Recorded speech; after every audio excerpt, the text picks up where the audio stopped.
All right, here we go. Did I hit record? Oh, I did. Hey, everybody, it's Podcastforwe.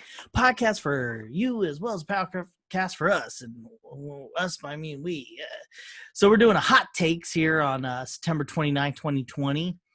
There was a great debate. There was? Yeah, I know, right? It was a great debate in the sense that it it was very popular, I would say, because everyone wanted to see Trump versus Biden 2020. So I'm kind of wondering what the ratings are going to be like on this. It has to be very high. Well, I don't know. What do you think? Because there hasn't been good television for a long time, like good live TV. Another thing is it wasn't not politicized. It wasn't on the news as much as, say, something else. You know what I mean? Like, I heard a lot about, Trump's not paying taxes, and I heard a lot about how Biden, pays taxes and shit. And I heard a lot about other things, but it wasn't that big a deal on the debates. Usually you'll see in news articles, like if you have a page of news, it'll say, yeah, it kind of crept up on me too. Mm-hmm. I didn't even think there was going to be a debate until you said that there was going to be a debate. And I mean, of all of my news feeds, I didn't really see that as a prevalent thing. I kind of ignored it. Usually it's like a front page thing. You would think. Yeah, I mean, like, I remember hearing, end of September is going to be the first debate, blah, blah, blah, blah. And then it didn't really get on my radar until Friday. Yeah. It's like prepping for the debate on Tuesday. I'm like, that's right. There's a freaking debate coming up. I think that would be more front and center, but it wasn't. Well, it's because there's every fucking day there was fucking groundbreaking, earth-shattering news.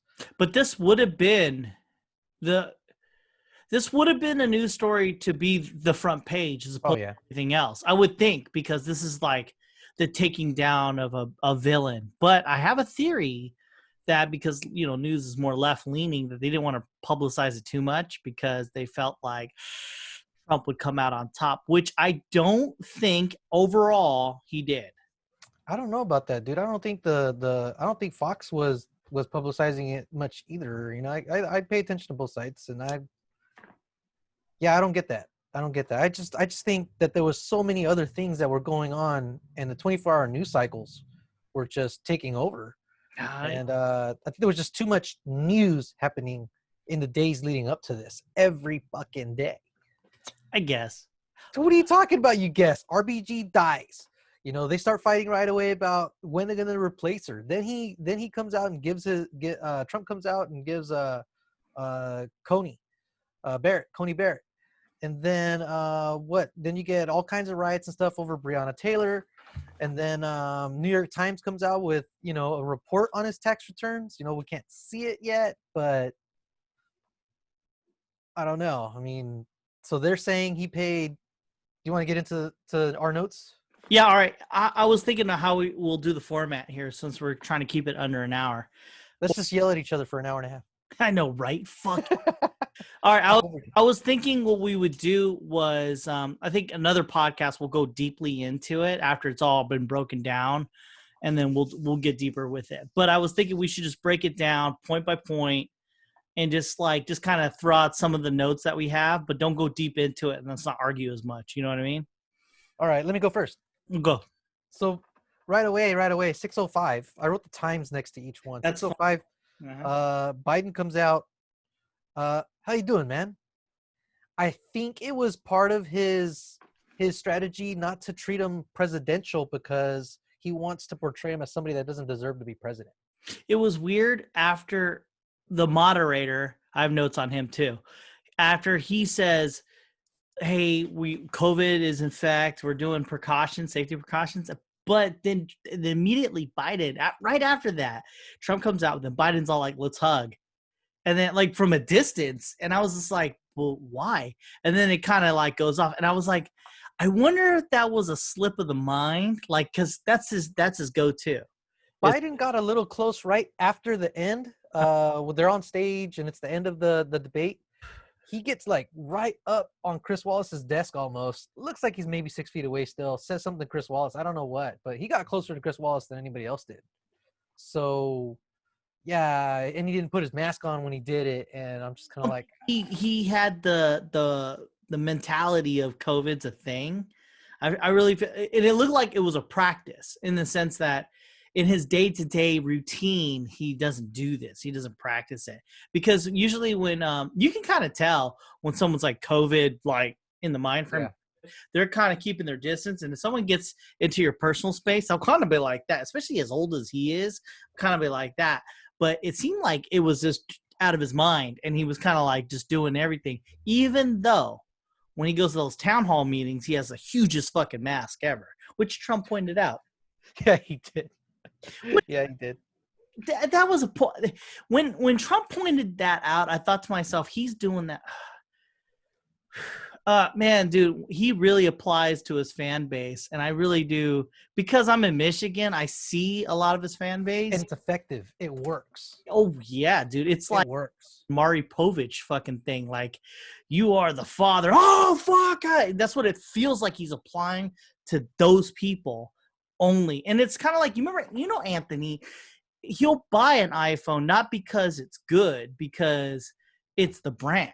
You know what I mean? Like, so whatever they say, it has a new up button. Oh shit, I want to buy this fucking thing. I wrote a note, 625, Trump is replying to the whole COVID thing, right? And I feel like I wrote down right here that his answer was effective, but I know I didn't mean effective like at changing anybody's mind. I think it's just effective at pleasing his base and his side.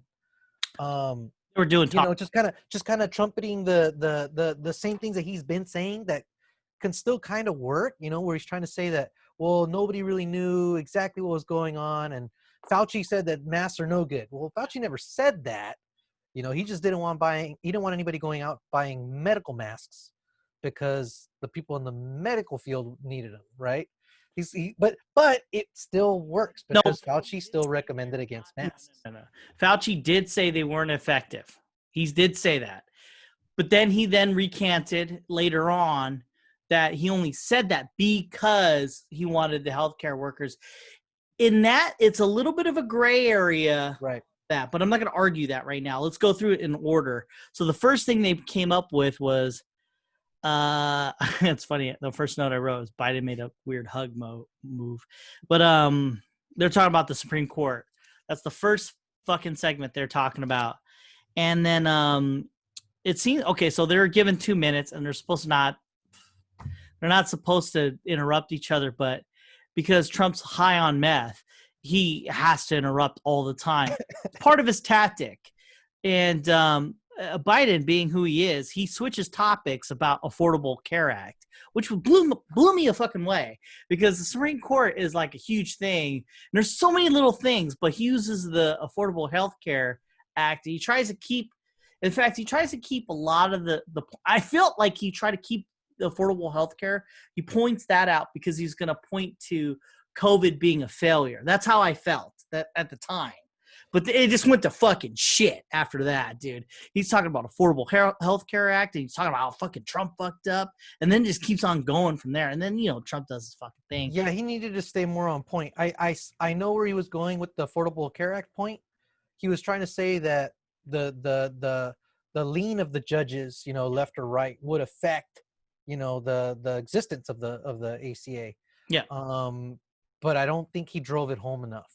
No, he didn't. He moved so far into the COVID that for that segment itself, I felt that Trump won in the sense that they were talking about. He opened the door for Trump to talk about something else. Yeah.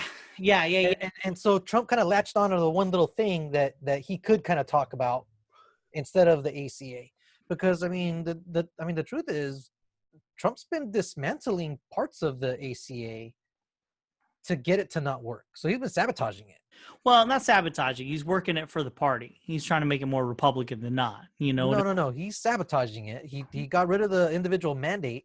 And then since everybody doesn't have to pay into it, then all of a sudden all the premiums go up. So that's why the premiums went up in ACA. But that happened during Trump, not during Obama. No. We're talking about – it's funny.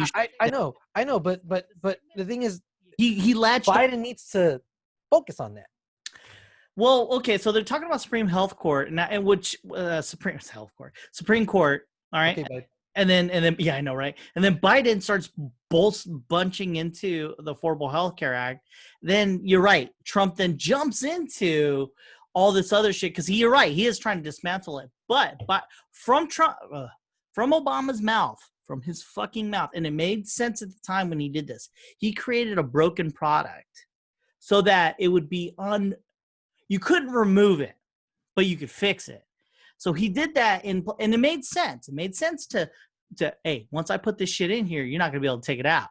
And it was broken because I pushed it as fast as I could so that you couldn't fucking break it. And he says this. And so whatever you do from then on, it doesn't matter. No, you got to think back to what it was like when he was trying to get the ACA to pass. The Republicans held the advantage, and I know Obama in the first term, he had all three houses, both houses. But the Republicans had enough votes to just simply block it. Yeah, no. Right? No. See, and so he had to do some yoga and basically did not put together the plan that he wanted, but the plan that worked with both parties just to get something out there. You're right. He had to get anything out there. And you're right. He set it up in a way to make it, to make it to where if you try to take it out, it's going to hurt. No. He put it in there broken, but he knew it couldn't be taken out because it's almost impossible to take it away. So I agree. I'll agree that it was broken when it went in. No, he even said it. He said he put a broke system in, not because it's like broke fundamentally. It's just it's broken because it's not. He had to give and take. He had to walk across the aisle, as it were, and that's cool. And that's how you do. That's how a leader do. Right. And so it doesn't work, but then okay, bring it back to Trump. So he's got this broke fucking system, and he's trying to do what he can with it. Whatever on that. The fuck? It's about the Supreme Court. That's the question. That was the question, yeah. And then Biden turns it into affordable health care, and then fucking, Yeah, I think he was trying to just point at the implications of having another judge, because he also mentioned the woman's right to choose and a bunch of other things that would happen because of the court. But he also mentioned, that these things are on the ballot. And I don't know if maybe Trump didn't understand that, because Trump said it's not on the ballot. He looked over at him, he's all, that's not on the ballot. And then Biden's like, yeah, it is. I don't think Trump understands what people mean when they say that it's on the ballot. Biden is making the connection between voting for president, installing a judge, and then a judge making a decision on ACA, women's right to choose, Roe v. Wade, and all those other things. Where did I? There's a couple times I felt Trump didn't understand the question. No, I felt that. It's not that Trump didn't understand. Yeah, I guess so, that as well. But I felt like V versus K-shaped curve. He fucking didn't even talk about it. I felt that Biden didn't articulate his thoughts because he didn't know how to, because he's not the one coming up with these thoughts. I really do think it was no. Well, you're right, because it is a team, that's working on it. It's like Trump doesn't understand 90% of the shit that's told to him. He only understands bits and pieces. I think Biden has no understanding of what he's talking about when he's talking about it, because he can't articulate it. He can't deconstruct it. So, when we're talking and you don't get a point or I don't get a point, we'll keep going. I think he's too old, dude. I don't think it's that he can't articulate it. I think it's in there. It's just he's not able to put it into words and then out his mouth fast enough, because he also overcame a stutter. No matter what, even if he's too old, makes it correct no matter what. That whatever the reason, if it's because of the weather, it's because of this. You're right. He's too old. I get you. He still can't articulate the thought because he's, as you say, too old. I would say incompetent, but whatever. It doesn't matter. He can't articulate a thought. He articulated a lot of thoughts, but I think he's not. Yeah, he did. Okay, well, we're gonna argue too much about that. Let's just go into so Supreme Court. I put down right here, Wallace had to tell Trump that you're debating him, not me. Yeah, that was a big one. But you know what? Here's my problem, though. It did feel, and I even wrote this down here, it felt that at 6:20, I felt, and I don't know, I didn't have a stopwatch next to me, but I felt that Wallace was giving Biden more time. at that point, it felt like it. Later on, it felt a little bit more even. But at 6:20, I just felt like I'd heard more from Biden than I had from Trump. I don't know And about and that and because because Trump kept jumping in when it was Biden's point. So as a moderator, I think okay, for one thing, yeah. You're right. It forces him to give Biden more time. yeah, But the appearance of him giving Biden more time kind of plays to Trump's base. I really hated the moderator. He had no balls. I don't know, man. He was yelling at him, but No. All because you yell and bluster. You're just a peacock. He was peacocking. No, he didn't have the ability to control this situation. What he should have had was a mute mic. Like yeah. you should have been able to mute him because it was specifically clear in the beginning. Hey, look, you got 2 fucking minutes. This is the way it is. And then, But what do you think he could have done in the moment though? Obviously, he didn't have a mute mic. no, I hear you. He said, "Hey, look, I'm going to give you guys a timeout. All right, you guys keep interrupting. We're not." Pretty much, yeah. No, I mean like he didn't. Did you feel like if we were talking to him that he had balls? No, you didn't. You need for a moderator, you need a man who can or a woman who has the gravitas to be like, shut the fuck up, or like to center it. He didn't. They pushed him around. Kind of did. He He, kind of did. Later on, he's all, Mr. President, are you gonna abide by the rules that you and your campaign agreed to? I hear you. Please. And then Trump started to answer. He's all, that was a rhetorical question. And that's a smart way of saying, shut the fuck up. Let this man answer. I agree, but it didn't feel that way. Yeah, I felt it. When he said, that's a rhetorical question, it was like, in case you didn't get it, you don't need to fucking answer that. On paper, it sounds good, but it didn't feel that way. And in the sense, what I mean is, if The Rock had been saying that shit, don't you feel that it would have a little bit more gravity? No, because Trump knows, bullies know when they have leverage. No. You're just gonna put a physical presence up there. It's not the same thing. What I mean is the charismatic person. That's what you needed. That guy is not charismatic. I swear. Do you think at a bar he's picking up chicks? I don't think Chris Wallace is charismatic, but I think he tries to stay center, but lately I feel like he's been more to the left. You know what's I thought he was a plant. I really at the with spoiler, I thought at the fucking end of this, I was like, was he fucking Republican? And he was just playing like he was on the left because he threw out, never once did I hear him make a point that was trying to knock down Trump. Like, it wasn't like he was trying to make Trump look bad, but he would then say something that makes, I don't know how to articulate this fucking. I think he was calling out both of them on their bullshit. I don't feel like he was calling out, but not in a brash way. I think he did a good job given what he had as a format and what the campaigns had agreed to. You're right. He should have had a mute button.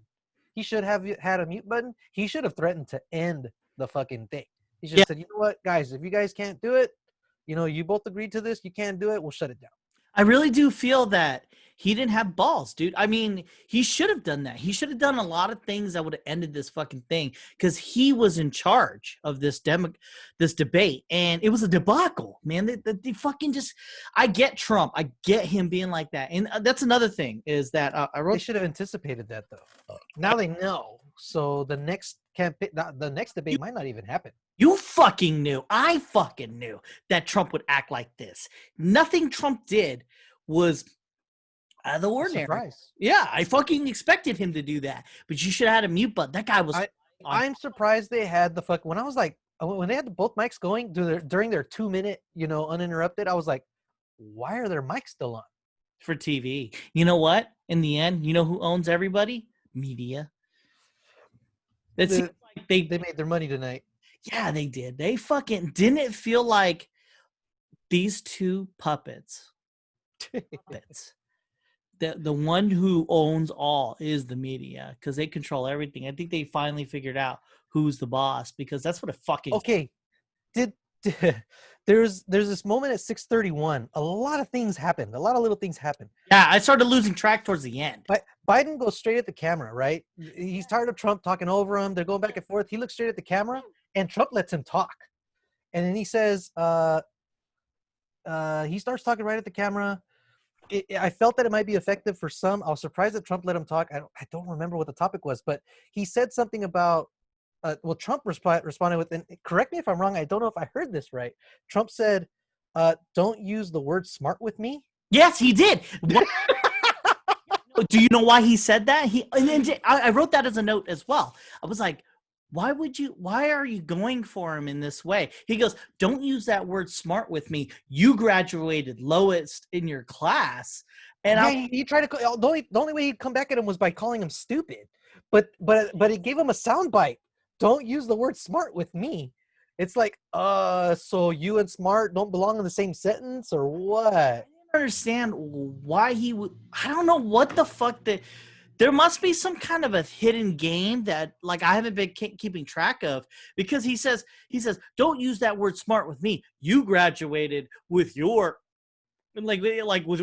Oh yeah, he was doing a lip thing sometimes. That's he does do that. Oh yeah. He does, but he got more intense, and it didn't make sense to do that. He kept saying, don't use the word smart with me because you graduated lowest in your class in college. And I'm like, what does that even fucking mean? Like, I did laugh when he said, let me shut you down for a second. Dude, right? You didn't shut this down. When Biden was like, you didn't shut this down, and he goes, you didn't shut this down, and you shut the country down. And I was like, what the fuck are you doing, Biden? And then Trump goes, oh, let me shut you down.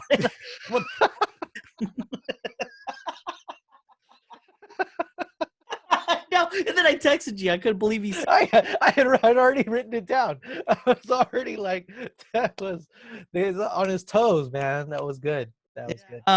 Let me see here. Switch to Affordable Care Act. Works make it. Oh yeah, and then Biden. Okay. Oh, go ahead. Okay, yeah, Biden made it work when he said he goes. Let me disconnect this here. I had it on my screen, but it's not working right now. He goes. Yeah, Affordable Health Care Act, and if you don't in Supreme Court, blah blah blah blah, women won't have a right to have abortions because of Supreme Court, which he's kind of right. And then Trump made some kind of a simple. He brought it back to simplicity and said, he goes, they would have done the same thing in the sense that when he put not Ginsburg, but the new lady, Priscilla, I forgot her name. He puts he puts the new lady in, and he says, yeah, they would have done the same thing. He's correct. They would have done the same thing. I mean, it just makes sense. As a party, I would have. And but the problem here, and Biden didn't drive this enough, was that, the Republicans at the time made the argument. They shouldn't have made the argument. They made the argument that, well, the next president, we're so close to an election, the next president should do it. They shouldn't have said that. What the Republicans should have said was, we have the votes to stop you. We're going to stop you. Done. They kind of put themselves into a box when they said, well, we're so close to the election, we should let the people decide. Now that the Republicans said that, it's already like, well, it's too fucking late. You said that. So are you going to stick to what you said? And now they're saying, well, actually, now we have the votes to pass it, so we should do it because we control the Senate and the White House. Well, that's not what you said back then. What you said was, we shouldn't be, listening or talking about a new justice because we're only 10 months away. So really, if the Republicans had stayed shut about it and flexed their muscle in the Senate, which they had, to block a nomination, that they should have just left it at that. The problem is they fucked up. They said it, and so now it's like, you're fucking hypocrites for not going by what you said, by not following your own logic. I know it was a weird thing, but they argue. That's what I wrote, because it just got to a point where they went back and forth, and it became a jarble. But it felt like Trump started, like, if this was a fight, he started jabbing, and he kept saying shit, left and right, and then he says something to the effect of. Something about Harris. He says Kamala Harris did this, and then he was right. And it was something about making the scientists. Oh yeah. That the scientists were saying that that they would be suppressed by Trump. Yeah. And so Wallace was asking if that would mess up if that would reduce public confidence in a vaccine when it came out. No. The point he was illustrating is when Kamala Harris was like saying something to the effect of, um, some scientists might say that the vaccine's not ready or masks aren't working, and then Kamala Right. said to the extent of, no, we're going to make sure that they don't say anything. This is to support the no maskers, right? And then Trump goes, what do you think about that? You know, like, you talking about scientists, and this is damaging for the fucking country, right? He goes, what do you think about that? Because Kamala Harris says we're going to gag scientists if they say don't wear a mask and everything like that. And then, which it fucking works because Biden has nothing to say about that. He just, I don't know that that's what was said by Harris. The sense that I got from the debate was that Harris said that the scientists were going to be muzzled under Trump, and so not to trust the vaccine. And so that the point that Wallace was making was that Harris was undermining the public confidence in the vaccine. And so Biden came back with, no, the public can still trust the scientists because they're scientists that don't work for Trump, but that the scientists that work for Trump are going to get muzzled.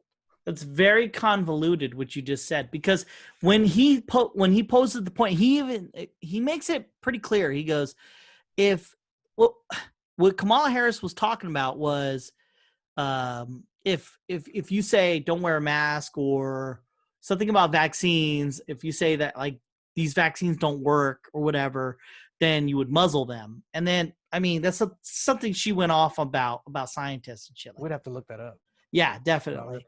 And she says that, and then he states a point then that of what Kamala Harris says, and then about even if, okay, say Kamala Harris didn't do that, the point is still kind of valid in the sentence that's going on right now. So he says Kamala Harris says that, you know, she's gonna mute people, right? And like, this could be right or wrong, right? I don't think she said that she's going to mute people. That's not what she was saying. She was saying that those people are going to be muted. Yeah, all right. Not that they would do it. Well, she's just talking about what the Trump administration would do. Okay, but in the debate, it's happening now. Let's talk about the debate. So in the debate, he says this sentence, right, about Kamala Harris, whatever, and then Biden doesn't acknowledge the sentence. He doesn't. Yeah. He kind of goes over it and says, and sticks to some talking point. He talks to a talking. Yeah, I don't think he was ready for that. And then and it's funny too, because I was looking for him to look in a way where he was like looking like to the left or to the right or something, like, but for some reason he would do this thing where he would look up. Oh, he was checking the clock. I get. The clock was. Yeah, he was checking the clock because the clock. He would look up like that. It doesn't make sense though, because he would just look up and start talking. He did this a lot. He would go like this, and he would say a long sentence, like long, like, yeah, well, you wouldn't talk about the scientists, and because the scientists are going to be right, I didn't say anything about the science, and he would just look up, like, and then like dead eye too, and I was just like, what the fuck is going on here? Well, like, what the fuck is up there? Now I get you on clock. But I mean, he would stare dead, like up, not straight. If you look, it did look like he was looking up. It looked like he was looking just over the camera. He was probably looking in the wrong place. Well, okay, so it was just over the camera. He was looking like this. No, in the beginning, he was looking at the camera. You need to vote, and then I established this in the beginning of the fucking thing. He is looking at the camera.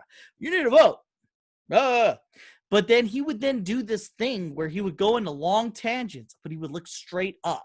And he would go, and I never thought. He didn't look straight up. Yeah, he did. Look at his eyes.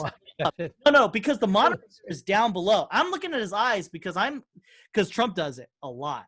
I noticed that, like, whenever Biden's looking to the left, it's like he's listening. So like he'll have a thing where someone will ask him a question and he'll go like this, and then he'll start talking, and then he'll go into a tangent, whatever. But this time he never did that. All he did was that the only time he would look down is when he's looking at the moderator. You could tell. Go back. All right, QAnon. Yeah, no, he's looking at the first fucking no. I don't know what this is. I wonder. It could be a tick. There's also research that says that when people look in certain directions, it's like you're scanning your brain for an answer. But he's not. Scanning is left, right, up, right, left, right, accessing parts of your brain. He's for some fucking reason he's looking up, and I didn't understand why he was. I mean, it might also be like a stuttering tactic because he does have a stutter, and he did have a stutter when he was a kid. So it might be a way to combat it. When he stutters, though, he's stuttering in whatever position he's looking at. So he's like, it didn't matter. But for some fucking reason, whenever he went on a tangent, he would look up. And I didn't understand that myself. But Trump, you could tell he honestly had a fucking earpiece, because he would then do this. He'd be like, and then he would start talking again. And I was just like, he for sure has a fucking microphone. Oh, Mike. I like there's no fucking other way. Like, cause he was spitting out facts, and like Trump is. We'll find out. Somebody will fucking look in his ear or something like that, or they'll take a. Like, I don't even the earpiece of when Biden's doing his town halls, you can't see shit. No one said any fucking thing. I watched a video about a body language expert, and they were talking about how Biden looks at like to the left. And like as if he's listening. I don't know. There was a thing where I was taking note of it. Whenever he went into a long fucking form of talking, which seemed like a rehearsed conversation, he would look straight up, and it didn't make sense because the moderator's down. He looks at the camera when he's telling people to vote. Trump is on the other side of him, and he does look at Trump. Like you'll see. You're gonna have to splice in some pictures of him looking up. Mm. So I was interested about this because Wallace asked about Trump about a V curve versus a K curve, and Trump didn't talk about either one. Yeah, he just ignored it. Yeah, he ignored it, and then Wallace had to remind them what the question was, and then asked Biden, and I think Biden. I don't think he nailed it. The economy. I think he was on his way towards answering it, but he I don't think he could get his thoughts right on it. I don't know. But the idea is, the K curve is, well, yeah, it's a V up for the rich, but down for the poor. So he's saying that that there's a recovery, but it's mostly for the rich. And the problem is all Trump can cite is the stock market. And the stock market, I mean, it's really only with people that are owning businesses or that own stock, and that's not the lower and lower middle class. That's the upper middle and upper class that really benefits from the stock market improving, right? And this trickle down economics, there's arguments for and against, right? But it seems like Trump didn't understand the question. I don't think he wants to understand that question because his only metric that he cites is the stock market. Yeah, you know what though? When he talks about that, I think that people get caught up in the minutia of that. Believe it or not, rich people get richer, poor people get poorer. That's always been the same thing for fucking countless years. And then so when you have two talking fucking puppets talking about how like there's a curve and all that, I don't think that Trump is trying to address that because he knows the secret. He understands it. It doesn't fucking matter. Rich people get richer, poor people get poorer, and that's it. However, if you just had no rich people, you wouldn't. The fucking world would just explode. And if you just had all poor people, it's a difference between communism and capitalism. Like it doesn't fucking matter. So. He's not even addressing that because even for him, it's pointless, because he understands the concept of all of it. And so when he doesn't answer, I don't think that's a thing in which he doesn't understand it. You're right. I think he doesn't give a shit. No point because people don't get it. Yes. And then what be the point anyways? Because even a poor person, say Biden's fan base is right. They're poor, right? And that's why Biden needed to explain what a K-shaped curve is. Right now that he had everybody in front of him, he had the left and the right in front of him on camera. He should have said, look, this is what a K-shaped curve is. Yeah, we see the stock market rebounding, but we're seeing poor people getting poorer at a rate that we've never seen before. Pointless because so there are two curves. But fundamentally, right, grab a go to the poorest person you see and ask them the fucking question of that, they wouldn't understand. But if you were to say to them, poor people get poor, rich people get richer. That's what I'm saying. Yeah, no. Biden needed to simplify it and explain it to them. You know. Yeah, but no. But everybody already knows that, so it's a pointless. No. You're right. You're right. But the thing is, it's like, okay, usually there's a V-shaped curve, and it's like this. You know. Yeah, everybody is going up. But no, here they're saying that the rich are getting richer literally, and the poor are getting poorer. Not that the gap is widening, but that the gap is widening way too fast. No, I agree, but you're never gonna Yeah, it's too complicated. It's too complicated. Blah blah blah. It's not even complicated. It's about Trump's taxes. About Trump's taxes. All right. He should have stayed with his first half of his answer. He said that he paid tens of millions of dollars in taxes. He couldn't say which year. He just said, I paid tens of millions of dollars. Your notes are weird because they're out of order. And he should have left it like that. Because then, right after that, he says, oh, and by the way, all those tax loopholes is because I'm smart.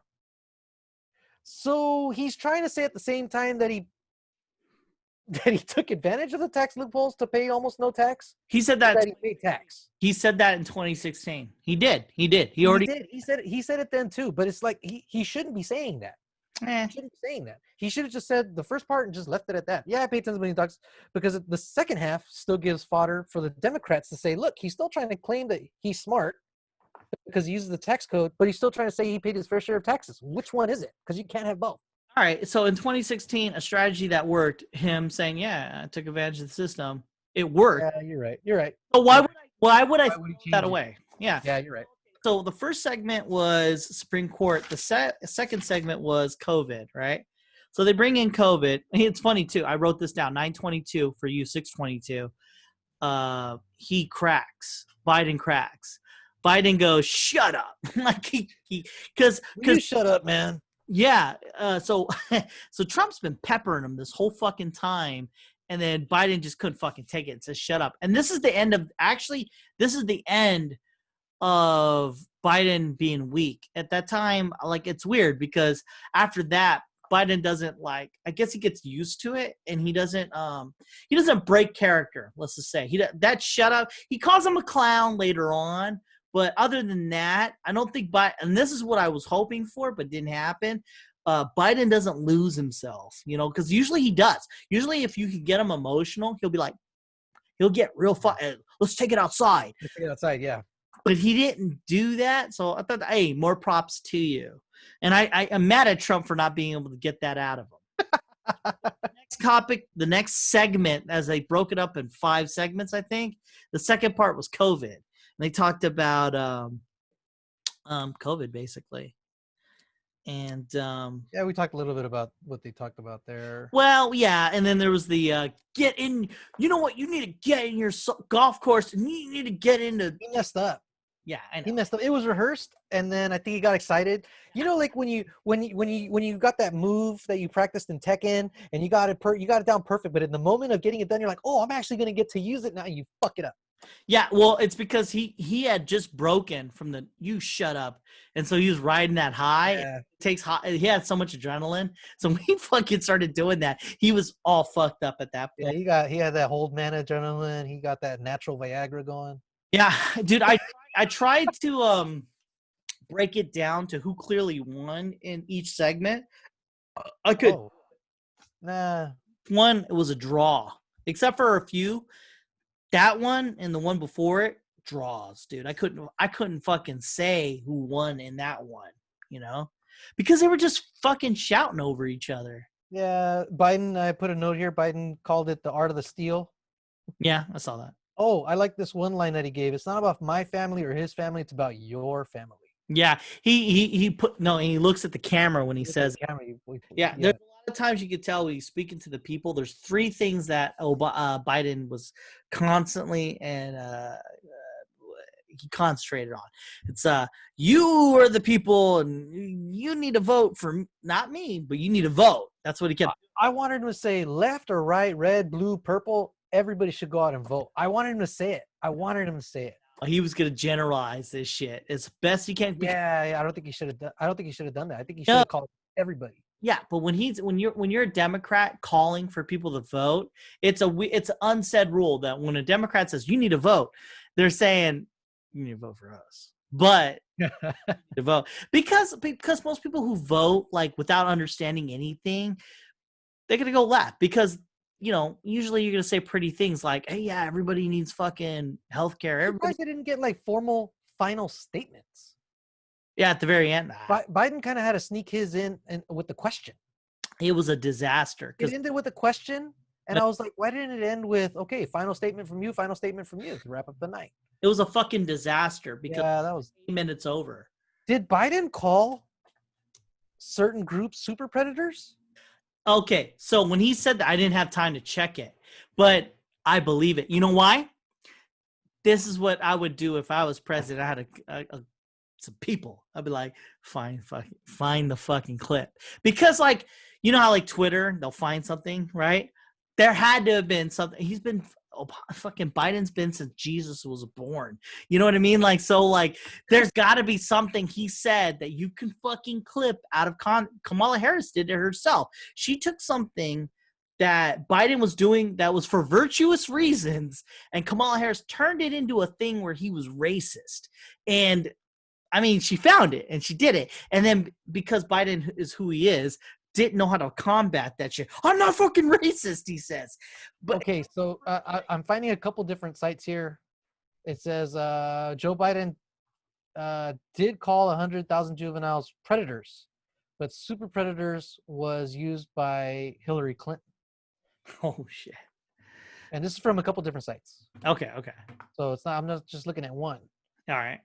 So yeah, 94 spearheaded. So and Hillary Clinton was talking about Biden's 94 crime bill.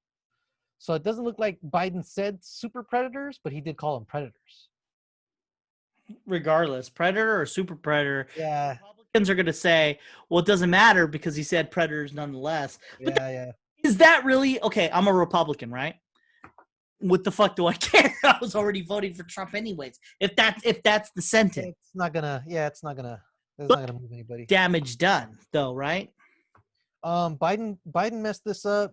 He said violent crime went down 17%. Then he like backtracks 15% during our administration. So was it 17 or was it 15, or does he not know the number and he realized that 17 was too big of a number? Doesn't matter. I don't know. It's just like it was just something I wrote down. I'm like, that's not good, because people don't want him to be spitballing. Yeah, he needs to sound like he knows what he's talking about. Again, 47 years in government, blah blah blah. It depends on what site you hold true, right? I mean, because it's like, yeah, it's 15. Yeah, it's 17. Doesn't matter. And like it statistically, it does go down. I mean, it just does because it's not like it's not a thing that ramp up. It's just like as technology gets better, as you get more cops, you're naturally going to get it down. Because if we go to 1970s and you go to here now, it's infinitesimal. You can't even imagine. And so like every year you're gonna have your thing, but it's always gonna go down. So like it's a mute point. What you're doing is arguing about semantics, right? You're just like, oh yeah, it's 15, 17, it's 10%. Bitch, it's going down. That's the way it's going down. Yeah. Say there's no presidents. Say they don't exist. Say none of this shit exists. You could still say it's still going down because there's been for a long time that's always been an argument. I think it's still trending down. I mean, it does this. It's always going to go down. Yeah, it's always going down. Because if it started going up, I mean, like fucking shit's real, right? But reality is, I'm not walking down the street and getting murdered. You know what I mean? Like, but that was a thing 50 years ago. That was a thing. Now I was like, no, that was in the 70s. Well, yeah, that was 50 years ago now. Time is, I mean, it's trippy, but it's a weird thing where people, and you know what, Trump clued in on this. He goes like it's getting better. The world is better now than it was before. And it's not him. It's just, that's what's going to happen. Everyone's going to move towards a better direction. I'm not bashing a woman's head in it and saying, hey, yeah, you're mine. Like we're not barbarians. Society gets better. Things get better. World technology. So it's just that whatever. So okay, so they talk about COVID. Then the third segment was the future of vaccines and shit. So they argue about vaccines. Let me shut you down. That's when I put let me shut you down, you know? Yeah. Biden then, for some reason, every time they switch segments, it was always going to Biden first and then Trump, which was weird. It made my notes all weird because I split it down the middle. Like, I don't know if I can show you, like kind of like that. All right. And I put Trump and then put Biden. And then, because Biden speaks first, I'm writing my notes what Biden's saying. And it looks weird because Well, sometimes it seemed like a new question, but it was really a question, like a second half of a question. it was It wasn't clear. It wasn't clear. It was hard. Yeah. But it felt like Biden went first a lot. So Biden, he goes into these talking points where which irritates me. Democrats always go into talking points which bother me. You know, I remember seeing Bush do it with, I forgot what his name. Gore. Yeah, that's it. Gore. Yeah, that's it. And he would do that. And then Bush would be like, yeah, all right. No, you don't understand. And he would just casually say shit. And I was like, shit, that's why he's gonna win. And then Gore would just be in talking points, which bothered me. And then so Biden does this too. He just starts going in. And I remember debates used to be them just walking and talking, but this one was a podium kind of thing where they were kind of like against each other. Like, they didn't want them moving around. Yeah, they did not want them moving around. So, but they kept with the talking points, which strengthens my whole, this is all conspiracy. These fucking people don't exist. They're just puppets. No, I think sticking to the talking points, which is what I felt most of it was. Yeah. With some jabs, you know, but no real challenges on anything. Debate though. Talking points are a debate. Right. You're right. It's not like they never directly challenged like an idea and then responded to what that idea was.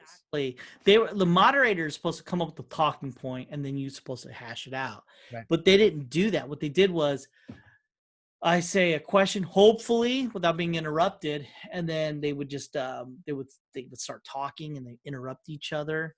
You know, Trump was the main perpetrator. You could tell he was on meth though, because like Trump couldn't stay still. He could not stay still. He would listen to him and he would look at him and then he would twitch. He would like,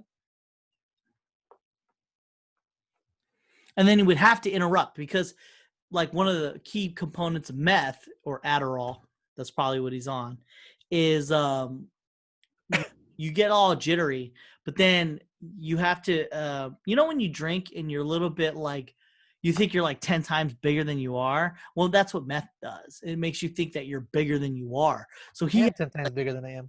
Yeah. Well, okay. Well, like a Chihuahua, like no, but he would come at him like as if he was like bigger than he was. Like, I'm the best. I'm the fucking president.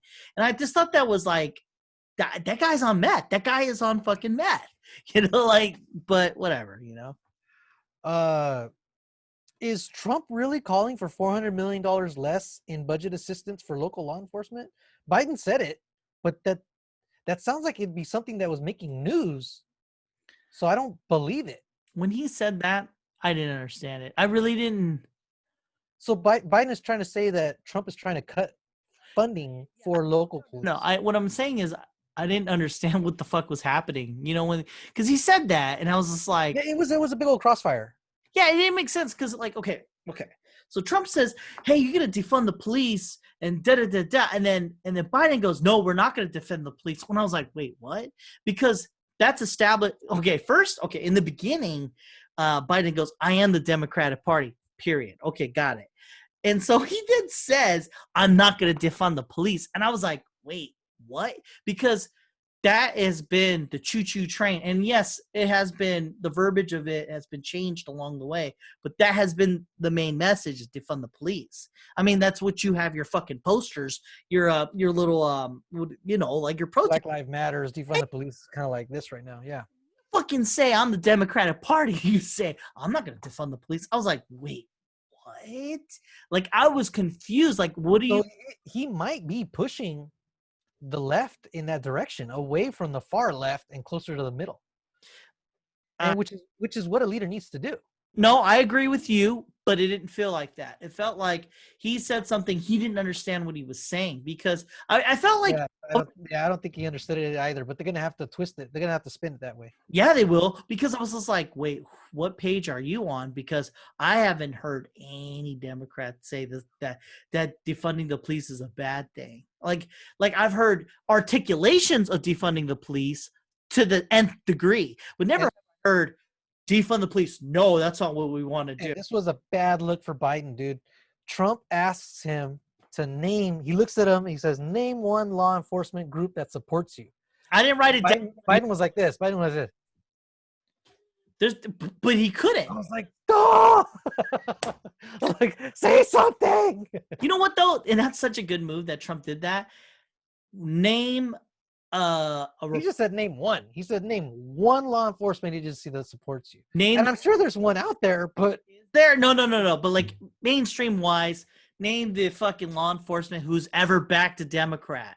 They all back Republicans. That's the way it is. That's like saying name a military person who backs a Democrat. That doesn't happen. I mean, it does, but you know, like it's usually, yeah, you're right. It's usually Republican. Yeah, like there's gonna be black people who vote Republican, but it's like name that one, you know, that kind of thing. You know, he did the same thing, but to them, and I was just like, you're not gonna. I still think it was good. I still think it was effective because because Biden, he had no answer. He gave him a chance to answer. It was quiet. It was fucking crickets, and Biden's just standing there with his mouth kind of like half open. Like I'm like, say something. Nah, dude, that's not gonna be that's hard. That's so fucking hard to find law enforcement, military, and fucking whatever hardcore right people. But it's a good gotcha. It's still a good gotcha. It is. It still made Biden look like shit. All right. No, that was good. I forgot about that too. I didn't write it down. I saw it. I was like, shit, you're right. He can't find any. So they're talking about the next segment after vaccines and whatever was rallies. And I want their fries. But rallies as in riots and shit, right? And so he's like, hey, you guys didn't fucking say that the riots are bad. And he's right. That's a thing that the Democrats, I remember this happening. They haven't been quick enough to denounce it. Exactly. But they did now, recently, before this, about a month ago, I think. I'm pretty sure. Or within this month, in September. It's September. Yeah, but I remember when it was happening at first, and we both agreed this isn't a good thing.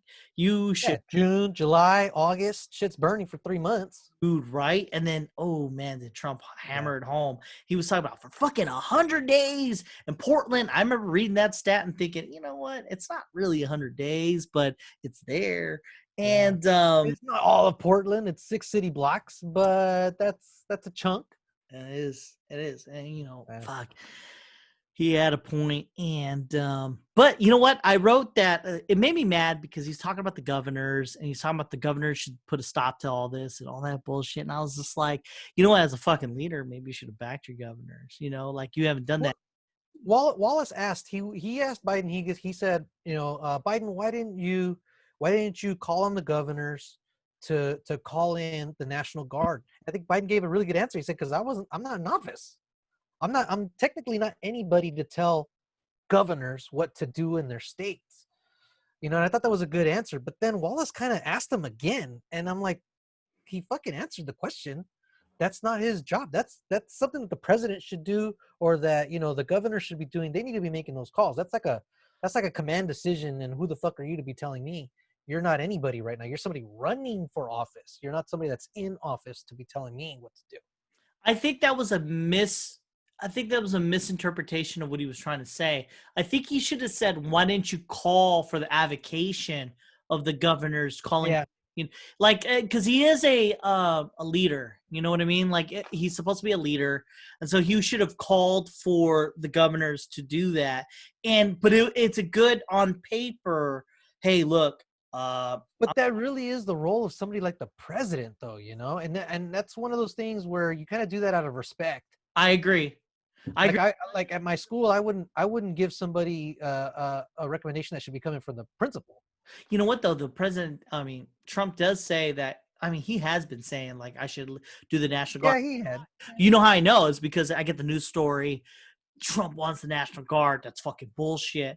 And so he's done his part. but he's, that Wallace guy had a point that Biden should have advocated for it, but he didn't. Supported Trump. But he didn't have the question. Yes, that's a rough go. Yeah, pretty much. But like on paper, Biden, it works, right? Because he says, "I'm not in office." He's right. So then Wallace asked Trump point blank to denounce white supremacists and the militant groups like the Proud Boys, and Trump can't do it. When did he do that? I don't remember. Right? He asked them once to do it once, and then Trump doesn't answer it. He goes past it. He says, no, the ones that need to be denounced are Antifa and this and that, and blah, blah, blah. And then he says, no. He said, he goes, we need to hear it from you. Will you denounce white supremacists and militant groups? And then Trump tried to go, he goes, yeah, sure. But Antifa, and then Wallace is like, so no. And then Biden said, say the words. Biden says, say the words. Wallace told him, say the words. And then Trump was like, okay, what words do you want me to say? What do you want me to call him? What do you want me to do? What do you want me to say? And then Wallace says the white supremacists and the Proud Boys. And then Trump goes, yeah, Proud Boys, stand down and stand by. He said that? Yeah, dude. All right, so You're going to see that in the news. So my fan upstairs, right there. Uh-huh. It was in the window and it fell down. Oh, it must have been right there. Because, but he says, deep into this, and then I'm like, I don't know what the fuck you're talking about, and I'm like, are you kidding me? I missed that point when this was at, I bet you your shit fell at 7:08 p.m. Well, 10:08 your time. I believe it because I was like, God damn, I gotta get the fuck up there, and I ran up here and I put the fan right there, and I came back down. I'm like, what the fuck? And he was like, what do you want me? Then he said, what do you want me to say? What do you want me to say? That's what he says it really quick. He says, Proud Boys, stand down and stand by. And by. And this kind of goes to the very last thing that he said at the end. I wanted to connect these two. Trump said, I am urging people to watch the polls. Yeah. These Proud Boys and these militant groups are going to be the ones out there watching the polls. And man, you can't tell me that a group of dudes with guns standing outside of a poll isn't going to deter people from voting. Okay, wait. Two things. One, I think the Democrats have the power of ghosts because my fan fell and I missed out on this whole fucking thing. So the Democrats are in charge of ghosts. That's all I gotta say. You asshole. Fucking Democrats in charge. No, dude. Trump said, I am urging people to watch the polls. 2 points, motherfucker. I had 2 points. 2 fucking points. Ghosts, that's real. And then, no, I actually did write that as a note, though. All right, I wanted to get into this segment by segment, but you're jumping around. I know, I'm sorry. The scariest fucking thing that Trump did was say that. At the end of the rallies, I was like, fuck every fucking thing.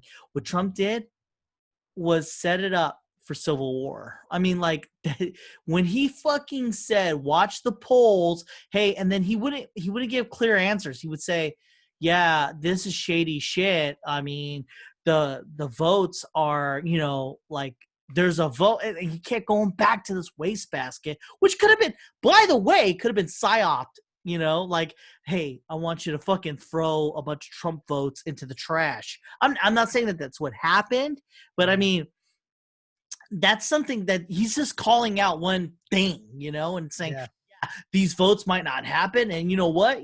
For fucking months to come, shit, maybe maybe some shit's gonna go shady, I don't know. We won't know. And I was like, what the fuck are you doing? There are people fucking their fucking daughters into the ground, raping them in the fucking trailer parks that they are, voting for Trump, and the fucking seeing their fucking Lord and Master say, hey, look, the vote might not be right. So what the fuck are you doing? There's these fucking guys out there that are fucking racist as fuck with guns, and you're telling them, hey, look, hey, the vote might not work, the votes aren't true, as a president and as a leader.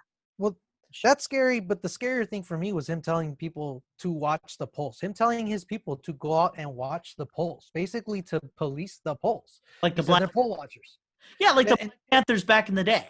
And so I'm thinking, well, they did that to try and protect people going to the polls, but I'm sure the opposite worked too. I'm pretty sure it kept, Caucasian people away because they're like, those fucking people are standing there with baseball bats and shit, right?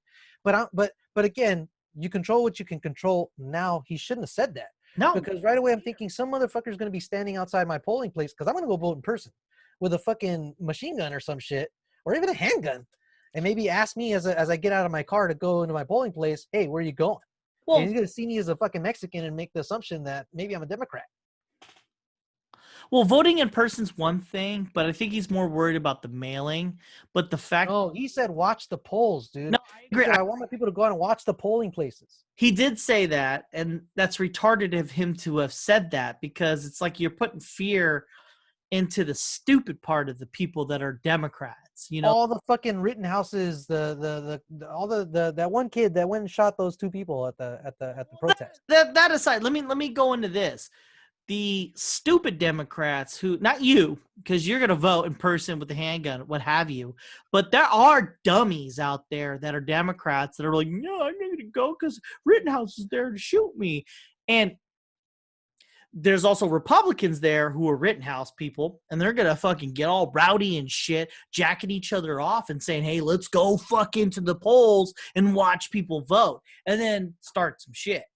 I mean, both things are going to happen, instilling more of a I'm voting for who I'm voting for. I think, but his main thing was the whole mail-in voting and how it's going to be fraud. My primary concern is saying that, because here I am, a Republican with a gun, and I find out that, the mail-in ballots, some shady shit, whatever the fuck it is. I'm like, hey man, this is fucking bullshit. So say Biden does become president, and I'm hardcore Republican with my fucking AR-15.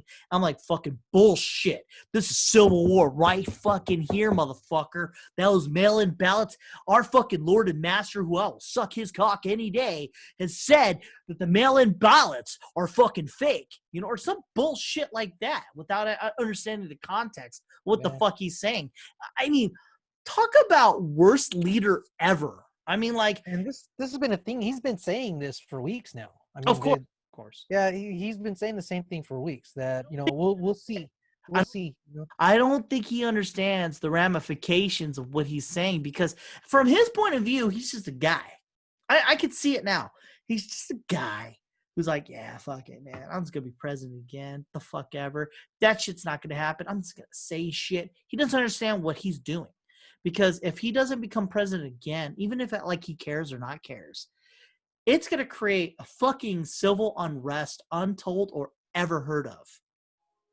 You know what I mean? Like, these fucking guys or girls that I know that fucking are hardcore Republicans, dude, that live and die by the word of Trump, will fucking go ape shit over this and blame random shit that they don't understand themselves.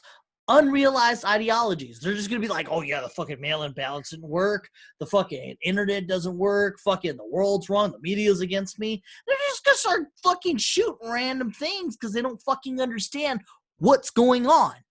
That's a bad leader.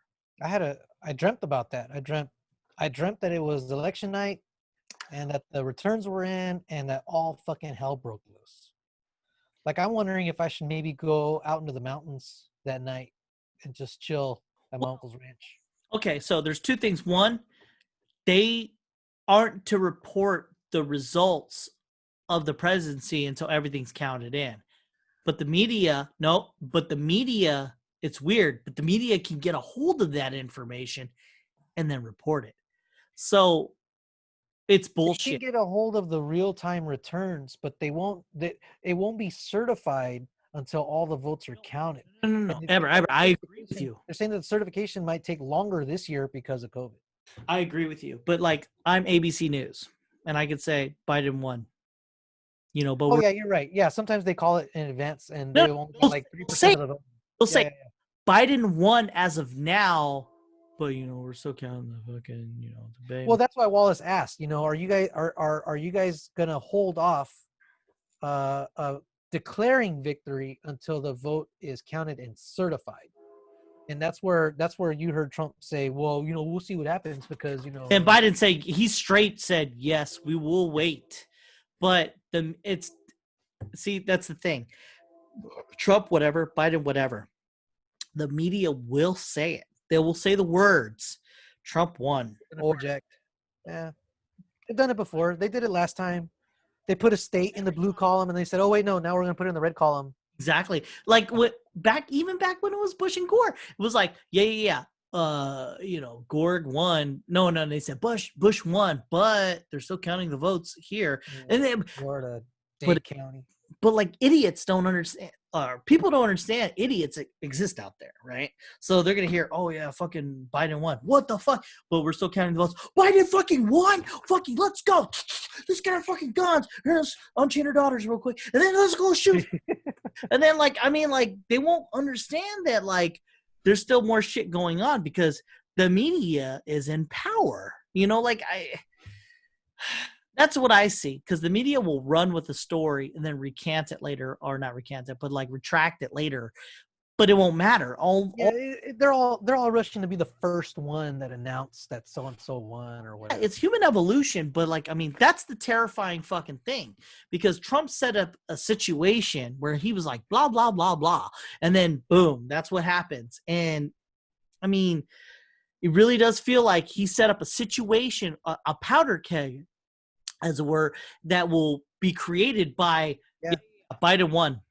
But and then the sentence, long pause, but maybe we're still counting we still have, the error of margin is 10% because there's still 10% mail ballots out there, and so it won't matter. People will flip the fuck out. They'll go like, what the fuck? Trump lost? Our Lord and Master, our fucking savior? Rip their clothes off and start shooting fucking black people left and right. I'm just saying, dude. And then everyone else is gonna fucking riot, dude. It was a bad thing that when he said that, I fucking felt a cold shiver down my. He's been saying that for weeks, dude. I don't know if you know, but this is paying attention. But yeah, now he said it to everybody. Yeah, dude. In the debate, he put it out there. He said some shit, but hasn't been said back, in the sense that maybe we'll see what we see. But I've heard people talk about not that. I will hear people talk about this, and I could see fucking Republicans going hard in the paint. Yeah, the mail-in ballots aren't very, that fucking wastebasket nonsense. They won't one fucking wastebasket. Yeah, they don't fucking know. They're too busy fucking being dumb and shit, fucking quoting talking points of the president, Trump kept hammering at Biden about his son Hunter making $3.5 million. That was a weird thing. So where was I? But the thing is, Biden didn't have a really good answer for it. He didn't. But let me get to my notes there, because you're jumping around. Because I believe when they say that Hunter Biden made $3.5 million. Yeah, no, I've been hearing about that. I believe it. I've been hearing that for a while. Hey, special interest. Hey, bud. Hey, hire my guy. That's it. Yeah. That's everywhere. Trump does it too. The fuck? You think Trump Jr.'s where he's and that's why Biden was like, hey man, I don't want to talk about my kid because we could talk about your kids all night. Yeah. Well, I don't think the Biden has the brain for that, because it's just, I don't think he has the stamina for it.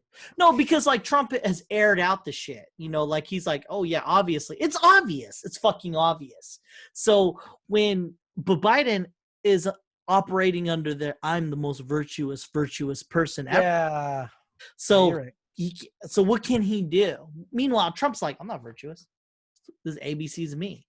And so that's a hard fight, Yeah, you're right. But it was a weird fucking thing that at the very end, why should you be president? That was the last segment.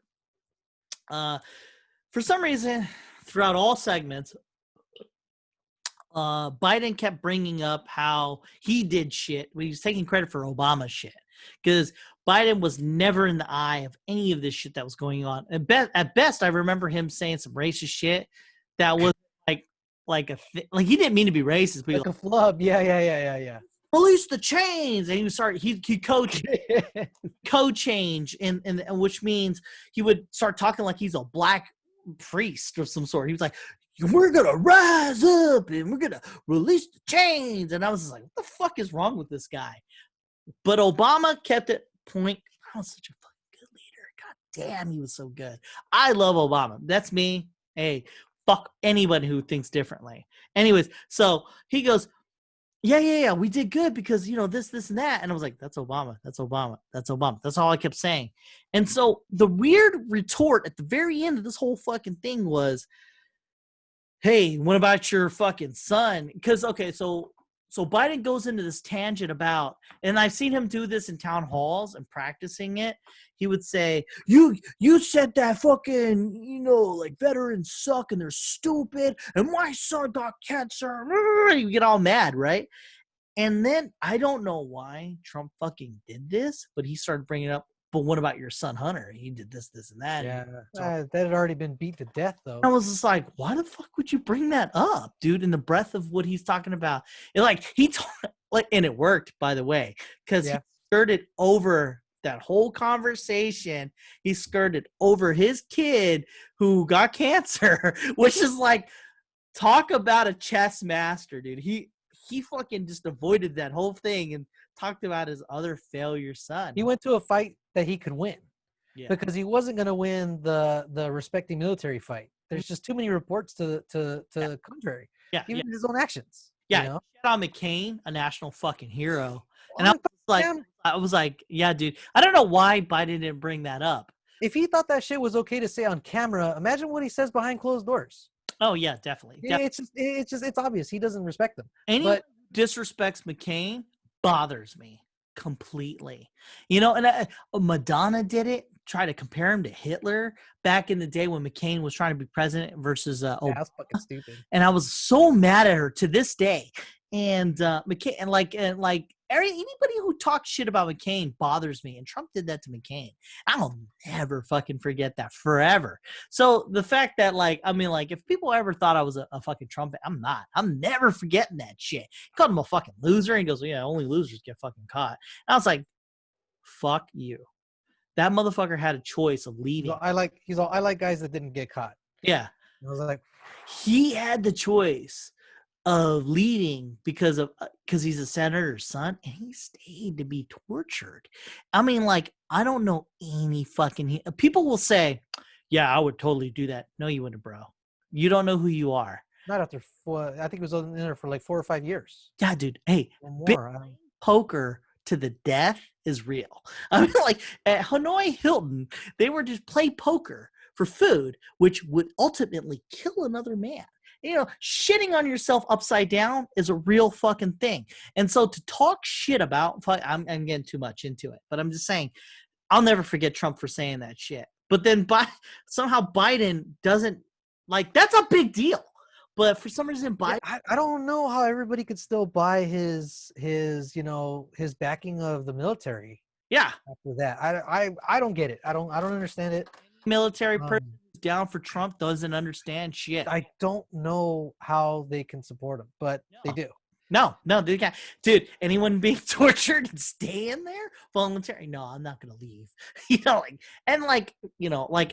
McCain shouldn't have been president. Look, Biden should just be playing that shit on repeat, man. I fucking know. What he should do is play Hanoi Hilton, any kind of fucking just a paragraph of how much torture that went down, and then McCain saying, "Yeah, I'm staying because I'm not better than nobody." And McCain in the bed, all fucked up, when they recorded him, and he's talking and he's crying. Yeah, asking them, hey, I just want to tell my wife that I love her and this and that. And I think his legs are broken, and he had a punctured lung because he fucking landed hard in the water when he ejected. I don't know. He was all fucked up. Oh, and they kicked his ass when they brought him back. Of course, but they brought him into Hanoi. It's a weird thing that Trump, he talks shit about this guy, and that's fucking okay. That's why, like how I am. I'm not fucking left or right. I'm trying to keep center.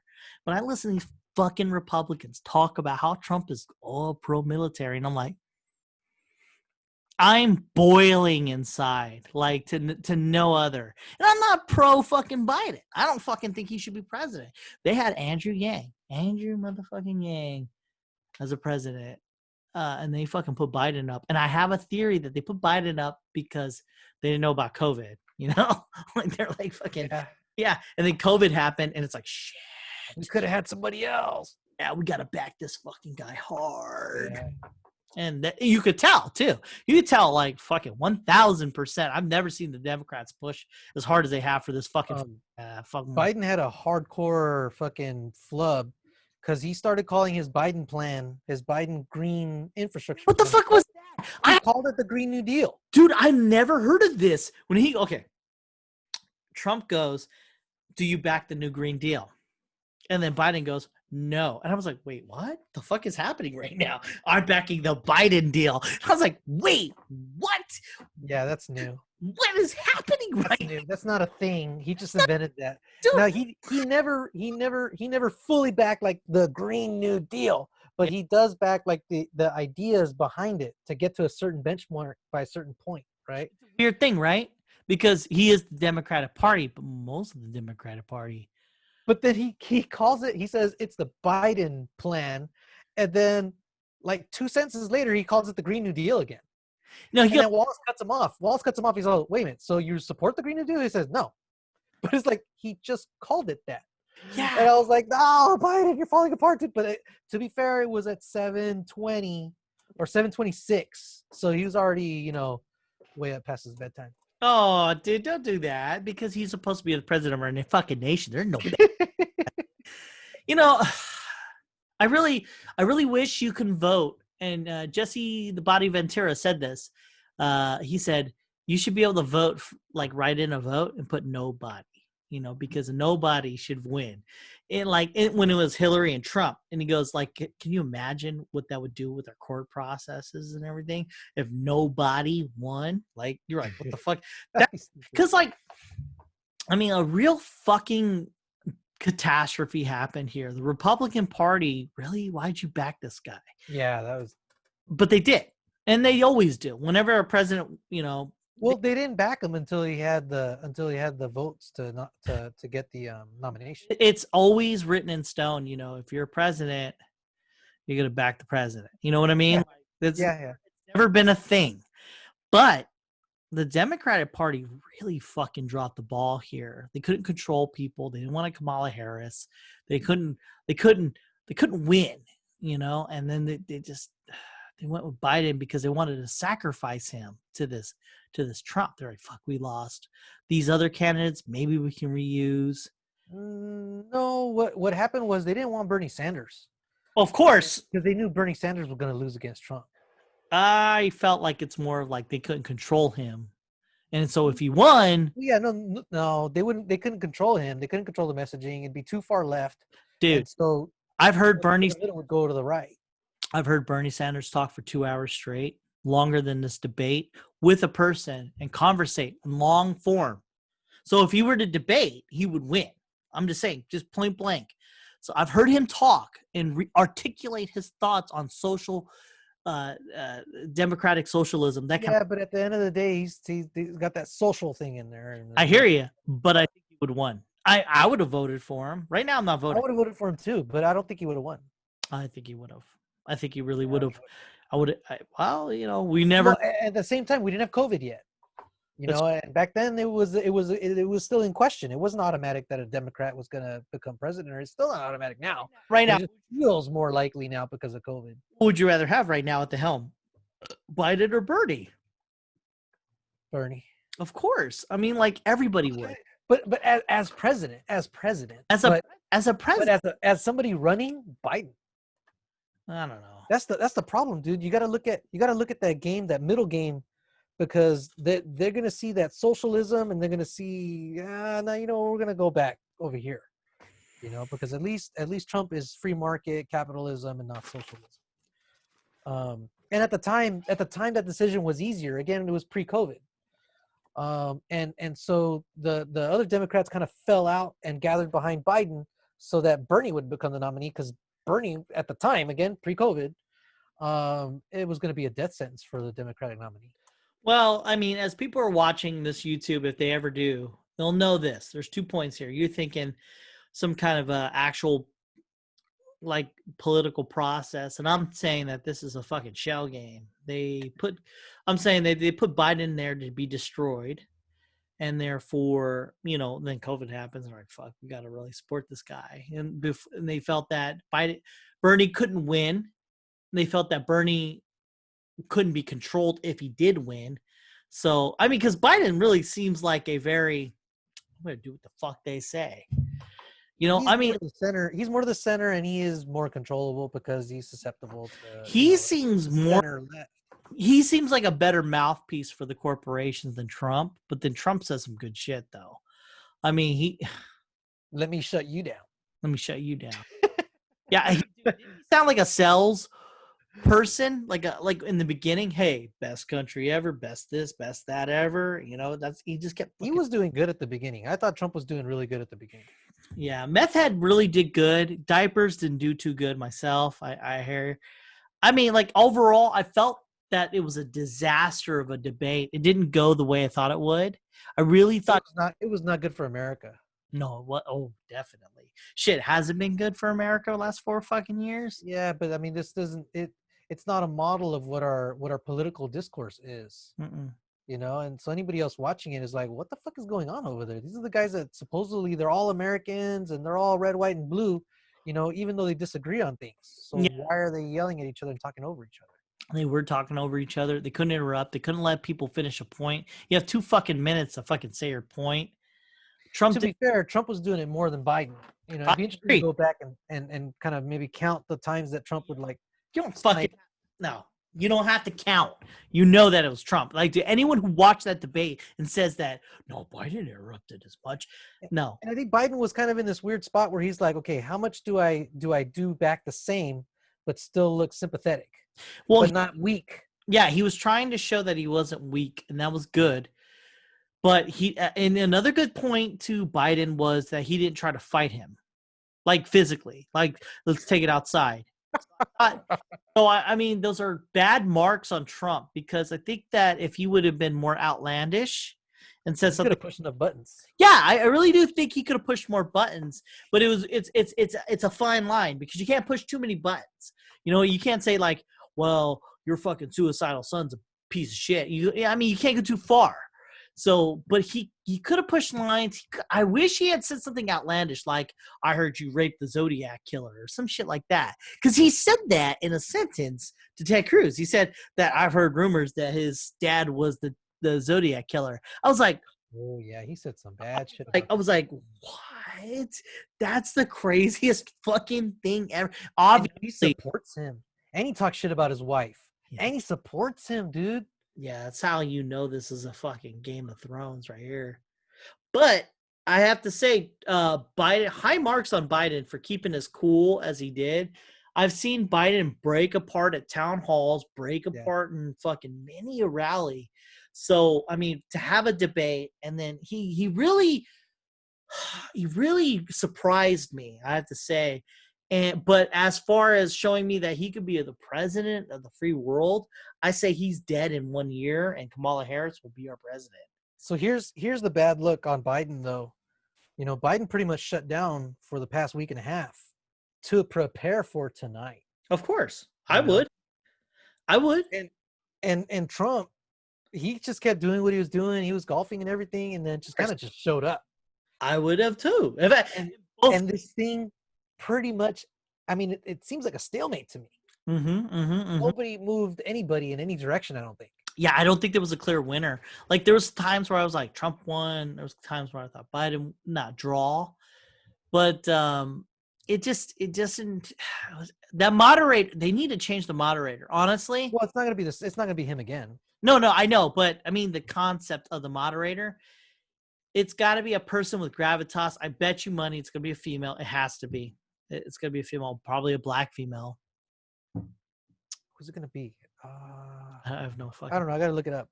But you're right. It's got to be somebody with balls. Lester Holt. Might be Lester Holt next.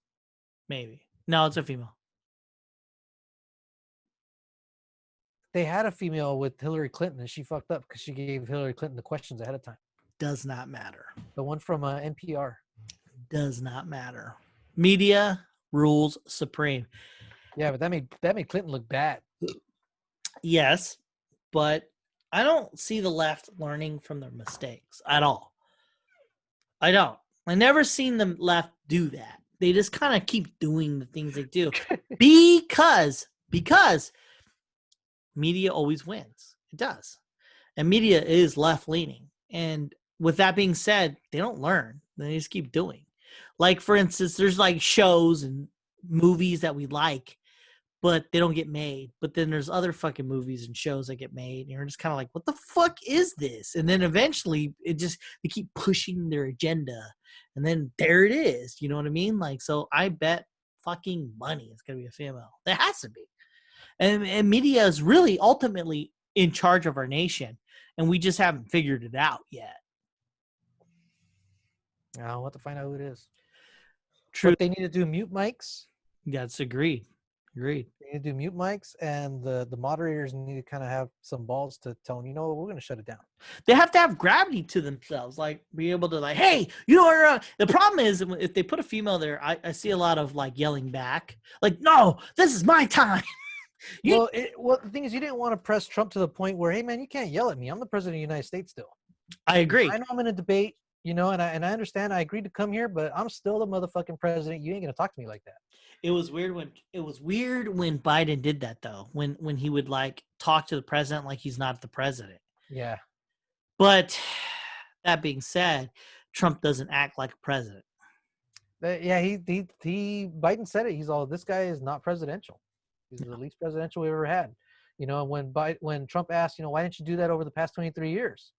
Biden said, well, because we didn't have presidents like you screwing things up. Yeah, I agree. You know, we didn't have to do these things. We didn't have to go so extreme because we didn't have anybody pushing buttons the way you are. Yeah. I don't see anyone figuring anything out. I think that the media rules. I do think that Biden really should go hard in the paint because it doesn't matter. I really don't think it matters anymore. I don't think it matters in the sense of like treating him like the president, because I really think you can just get away with that. No, I think he still needs to seem presidential. I think he still needs to measure his responses and maintain his cool. Because there are a group of people that only care about whether or not they're going to be cool as president to make decisions. Do you think a Democrat, because Republicans are naturally going to go towards... Democrats are already going to vote Democrat. Republicans are already going to vote Republican. We're talking about the middle, man. So, okay, who are we talking about? So when Biden treats Trump non-presidential, who are you talking about? That's gonna be swayed by Biden's reaction to the presidency. So people that are still in the middle for some fucking reason. Why are people in the middle? I don't fucking know. I was thinking about this the other day. So the next time I talk about the middle in a podcast with Kevin, I'm going to say that these people are fucking stupid because they're not paying attention. If they say they're in the middle, they're trying to pretend like they're smarter or better than the left or the right. Well, I'm in the middle. I'm still measuring. If you really fucking are looking at facts and measuring things out, you're not voting for Trump again. You're just not. Who's in the middle? I don't fucking know. I don't know anyone who's in the middle, in the sense that I'm not voting. Okay, maybe. Yeah, this is like, whew, but there's some people that still say that they're in the middle. Maybe I'm in the middle in the sense that, oh, I say shit. I just thought about that. Okay, maybe I'm in the middle in the sense that I don't think voting for Trump is a good thing. No, I don't think you're in the middle. I don't think you're in the middle. Do you know who you're going to vote for in November? I'm not going to vote. Fucking idiot. So that's where I'm at. I'm in Get the fuck out of here. You're part of the fucking problem, dude. Yeah. No. I voted like I voted every fucking time. I'm just saying. But I'm saying, like, when it comes to Biden, I can't support Biden, but I can't support Trump. And last time we had a Johnson guy, and I voted for him literally, even though I was in California. I knew my vote didn't count. Here I'm in Michigan. I feel like my vote's not going to count. But, I mean, as in for voting for Biden, that's fucking ridiculous. Here's the problem, dude. It's just the same people non-voted because they said, I can't support Hillary because I don't like her, but I also can't support Trump because I don't like him, so I'm just not going to vote. And that's a cop-out, dude. You need to fucking balls up and make a decision. Which one is worse and which one is less worse? And fucking pull the goddamn voting. No. If the Democratic Party had threw me Andrew Yang, I would have voted for him. Okay, they didn't. And if the Democratic Party had given me fucking Kamala Harris or Tulsi Gabbard or... You didn't get them. I would. So you didn't get them. I can't vote for them. I just can't. I can't vote for Biden. Okay, so you're okay with Trump becoming president again? What's worse to you? Trump staying president for 4 more years or Biden becoming president for 4 years? See, I clearly understand that they're both wrong. And when you say that the middle, like I don't see, that's what I'm saying. Like, who are you talking about the middle? Because like I can't. Undecided. It's not even undecided. It's like I do not like both. Okay, And okay, that's fine. this is the first presidential election. I even voted when Hillary was, with the Hillary Trump. I thought that was fucking wrong. I still voted then. But even now, I'm like, maybe because I moved to Michigan, I'm like, I fucking hate both. I hope they fucking both burn. 10,000 votes in Michigan and Wisconsin were the difference, dude. And people that didn't vote, because they just didn't like it. They didn't like Hillary. They didn't like Trump, but they would have voted Democrat if they had a better Democrat. And they just decided not to vote because they never fucking imagined that Trump would win.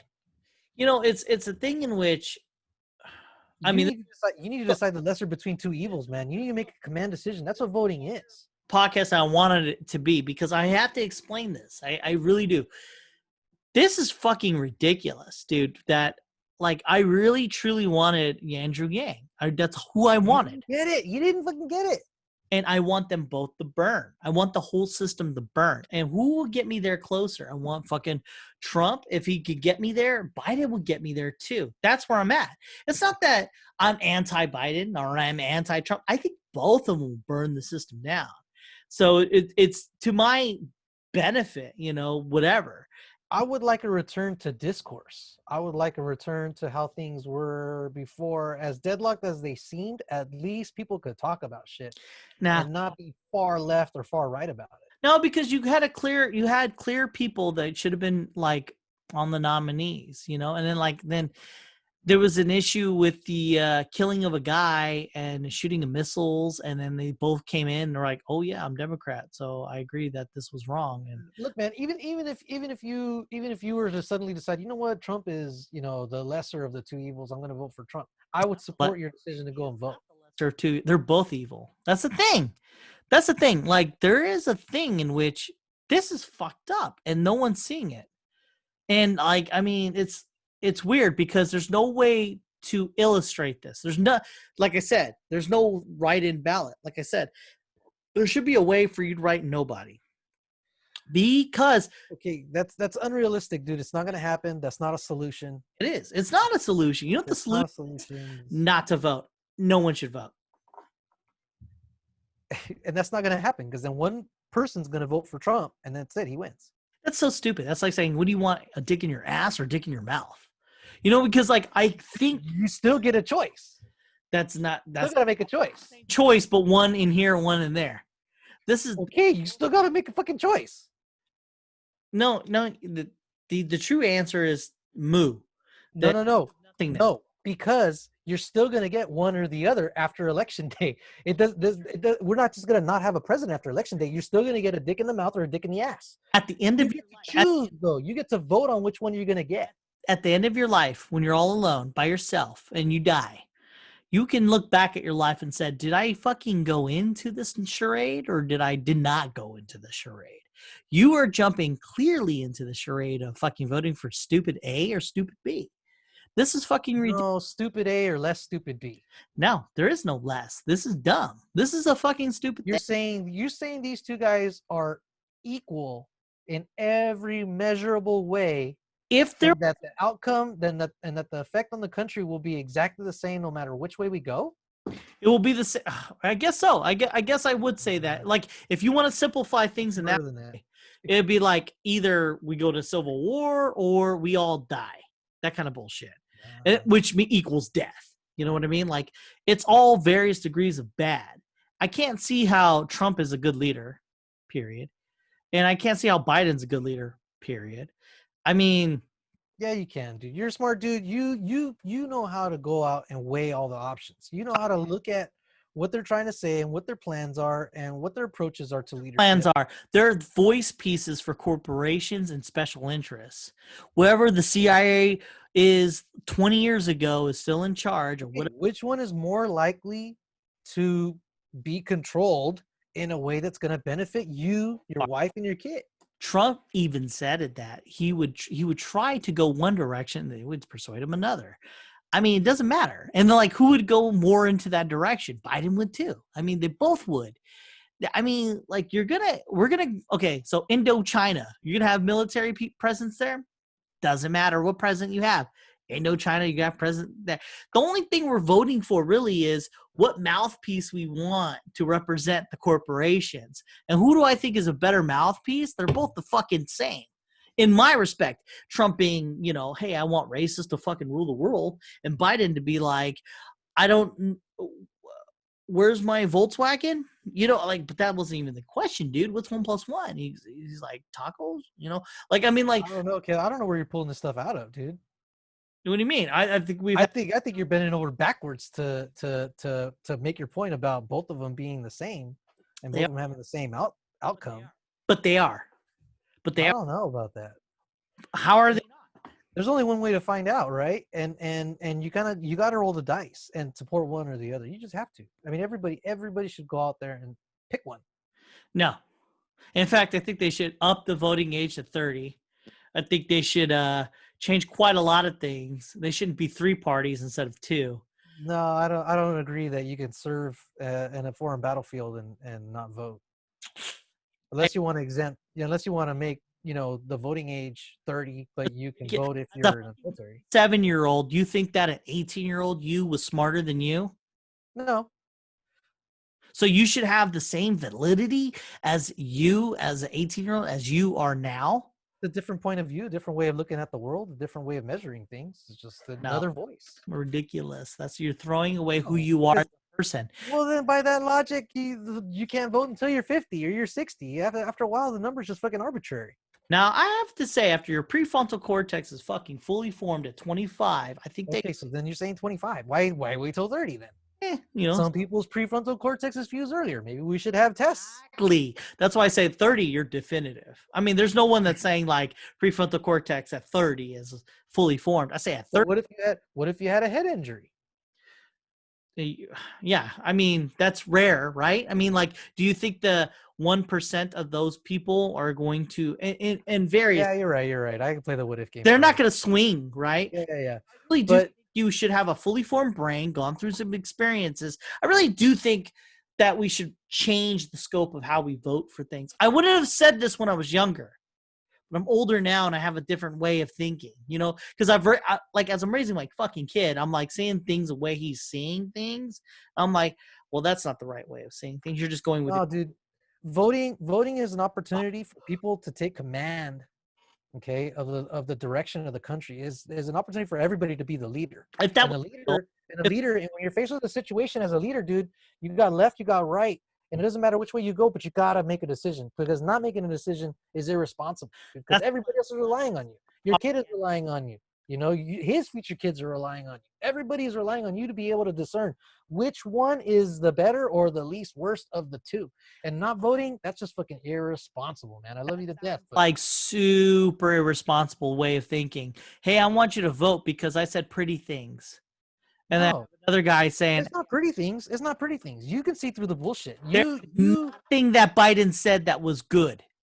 Okay, then vote for Trump. I don't think he's a good leader. Then vote for Biden. Wait, you have enough. There's enough nuance there, Kevin. You are really good at picking up nuance. You're really good at going down into the nitty gritty and ferreting out bullshit. You should be able to figure out which one you should be backing and which one you should not. I'm going to tell you something very wise right now. Years from now, you're going to find out that you're wrong. That voting for either one of these fucking people is the fucking wrong thing to do.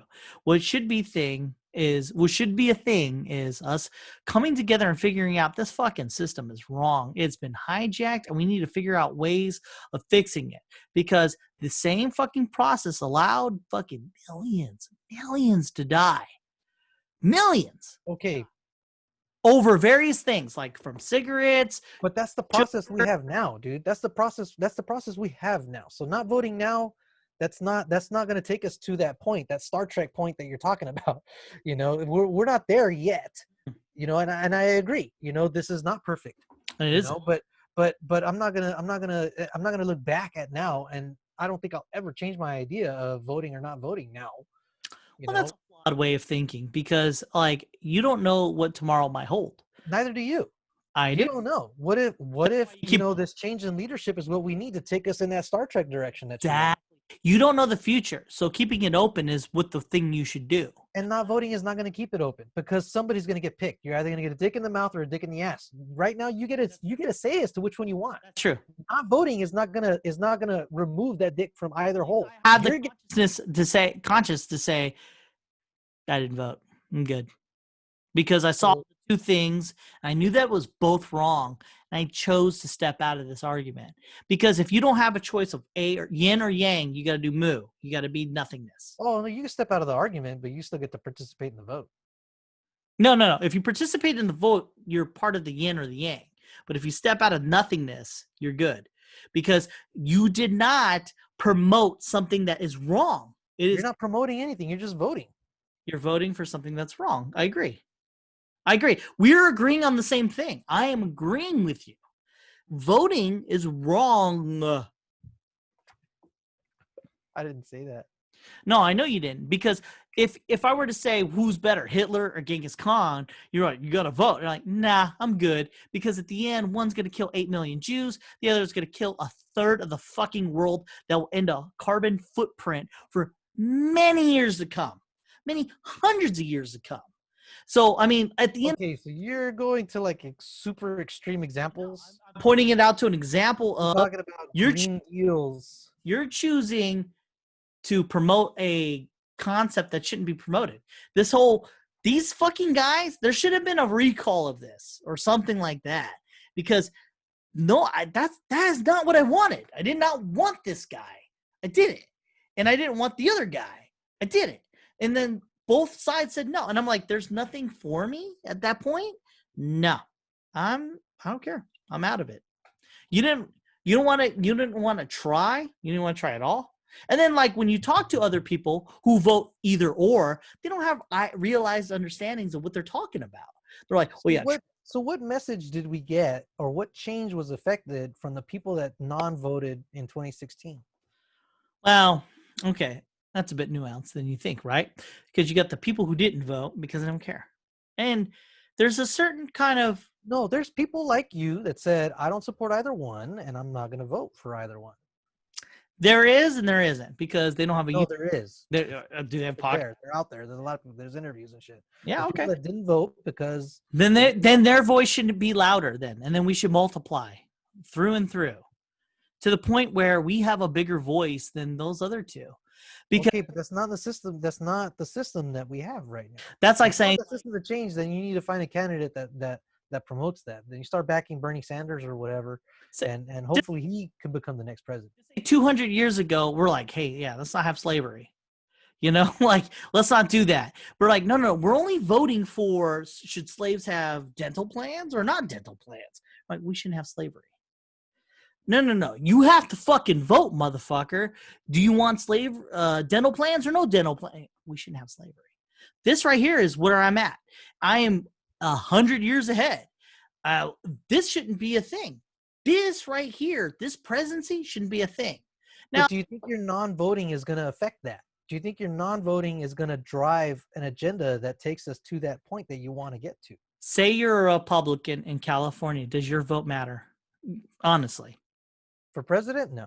Exactly. That's what I meant. That's what I'm talking about. But why do you vote? Why do you vote in general? Because why? Because you hope that it does. Because you still should vote. Really in California, a Republican, let's just say, you really think that your vote matters? Or do you vote for the spirit of what you're voting for? The why you're voting for, the who you are. My vote means me, right? That's really why you vote. If you're a Republican, or let's transversely Texas, right? You're a Democrat. I'm a Democrat. You know, I'm in Texas, right? Does your vote really fucking matter for the presidency? No, you're voting for who you are as a person. That's all you're voting for, really. That is all it is. Because your vote doesn't really fucking matter. It just doesn't. Yeah, but the way things used to work before was like, okay, I won Texas, but I won Texas by 1%. So I need to make sure that I still speak to that percent that lost because obviously not all of Texas is in love with. That's the way it used to work. But It doesn't work like that anymore because right now you can just drive up your base. let's talk about reality. You're in these countries where it's red or blue, about the swing states, and you say, I'm voting for the opposite end or whatever the fuck. Ask them. Fucking ask them. Ask them. Why really are you voting in California if you're a Republican? They will talk about the spirit of who they are. And that's what your vote is too, by the way. Your vote is like, this is who I am. That's my vote. It doesn't matter if I vote red or blue in Michigan. It will be red. And Michigan should go blue, dude.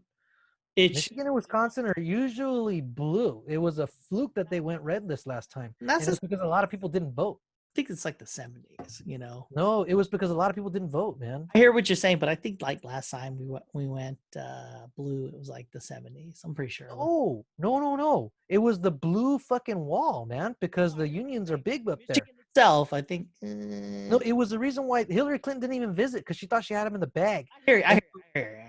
I'm pretty sure Michigan. Look it up. I don't. Michigan, Wisconsin, they usually go blue. You can look it up. They usually go blue, and it was a fluke that they went red because nobody was in love with Hillary. It wasn't Michigan. Michigan wasn't one of the swing states because Michigan isn't a swing state. No, it's a blue state. No, it's a red state. Fuck. It went red this last time, but it's a blue state before. Why do you vote? Not because you're not voting for the presidents. You're voting for who you are, right? Oh, we're fucking Googling shit at 1:50. Fucking, I thought we were going to only do an hour, and we're Googling shit.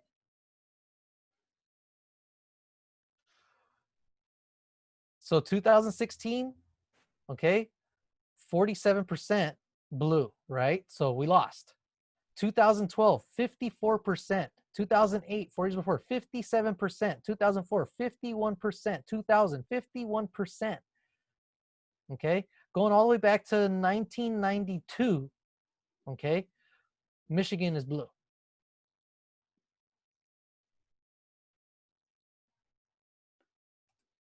So Michigan usually, for 12 years, and then it went blue. Blue since 1992 straight, man. So from 72 to 88, it was red, and then after that, it just turned blue for fucking, what is that, 26 years. Okay, so be it. All right.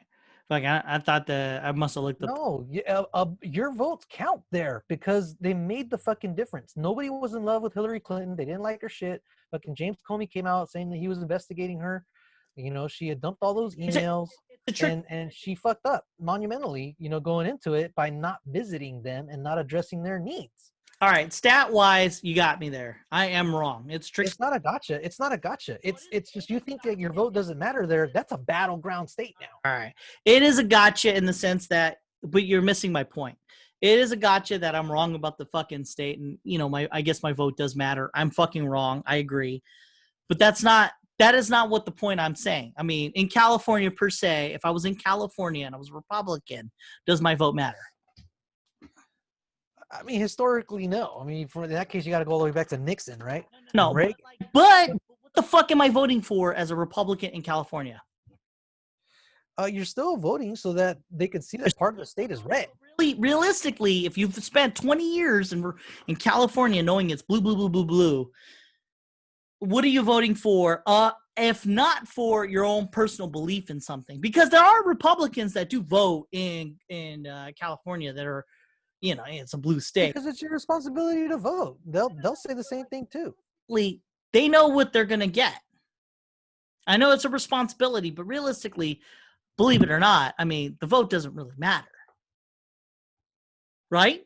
And so, what are you voting for? The way the Electoral College is geared, no. And you know what? I'm kind of starting to think we should get rid of the Electoral College. I know I've been defending it. I do not want to argue this right now. I'm just saying, what is the reason you vote? It's not because it is your responsibility. That is not the point. If you vote because it's your responsibility, you are in the wrong. You should vote because you have the knowledge of understanding who you should vote for and voting for your own principle. That is what your vote carries. You carry the I am an American and this is what I want. That is why you're also saying this is what I don't want. No, that's not what you're voting. If you're voting for what you don't want, you're not. I mean, we want voting to be like that. We want voting to be what we want, right? When you're Which is voting, why you had 23 Democratic nominees, and all of them had people that wanted them, but just because they didn't get them, they shouldn't vote at all.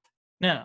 If So you're somebody that supported Bernie, just because they supported Bernie, they shouldn't support Biden because they wanted Bernie over Biden. so you should. Let me just say this: if you're voting for your president in the state that you know you're going to lose, why are you voting? You're only voting for, and I don't know why you're not admitting this, is you're voting because that's who you are. That's your Okay, yeah, because it's your principles. Yeah, it's who you are. You want your voice to be Your- represented still. personality. It's everything that you are, right? That is my right, right? That is my right. My vote represents my fucking right, right? Now, my right is I don't want these fucking two at all. I want the whole fucking thing to burn. That's my right. That's what It is your right not to vote. it is my right. And not like I shouldn't have a gun to my head and say, hey, you got to pick one of these two. I mean, that's why it's set up that way. Because if it was a fucking thing, then 100%, 350 million people. Well, not 350 million people. Would be like what, 150? Let's just say 150 million people. Which that's not how many people vote, anyways. It would always be a thing, but that's not how it works. If you want to stay on the sidelines, then stay on the sidelines. I guess. But Belittle me all you want. I'm not trying to belittle you. That's literally staying on the sidelines. It's the definition of staying on the sidelines. It's not a sideline. Staying off the field. I am literally voting for a purpose stronger than this. So I'm just supposed to keep giving in to this? Oh, you're supposed to find a candidate that represents what you want.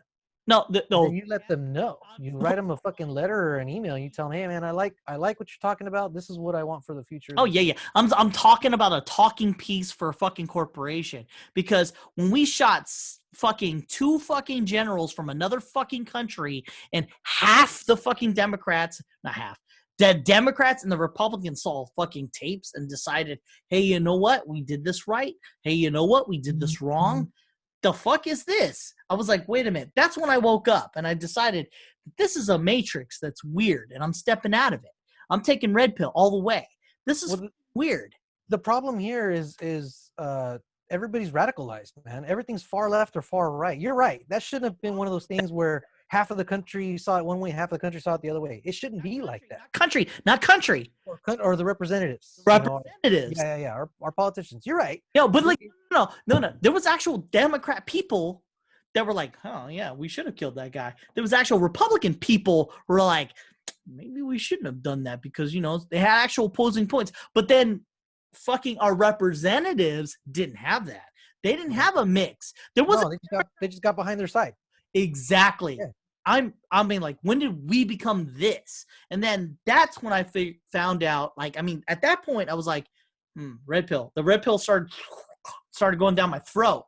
And it started like, I'm caught in some weird matrix where in this simulation, right is doing this and left is doing that. That started during Bill Clinton's impeachment, and in the early 90s.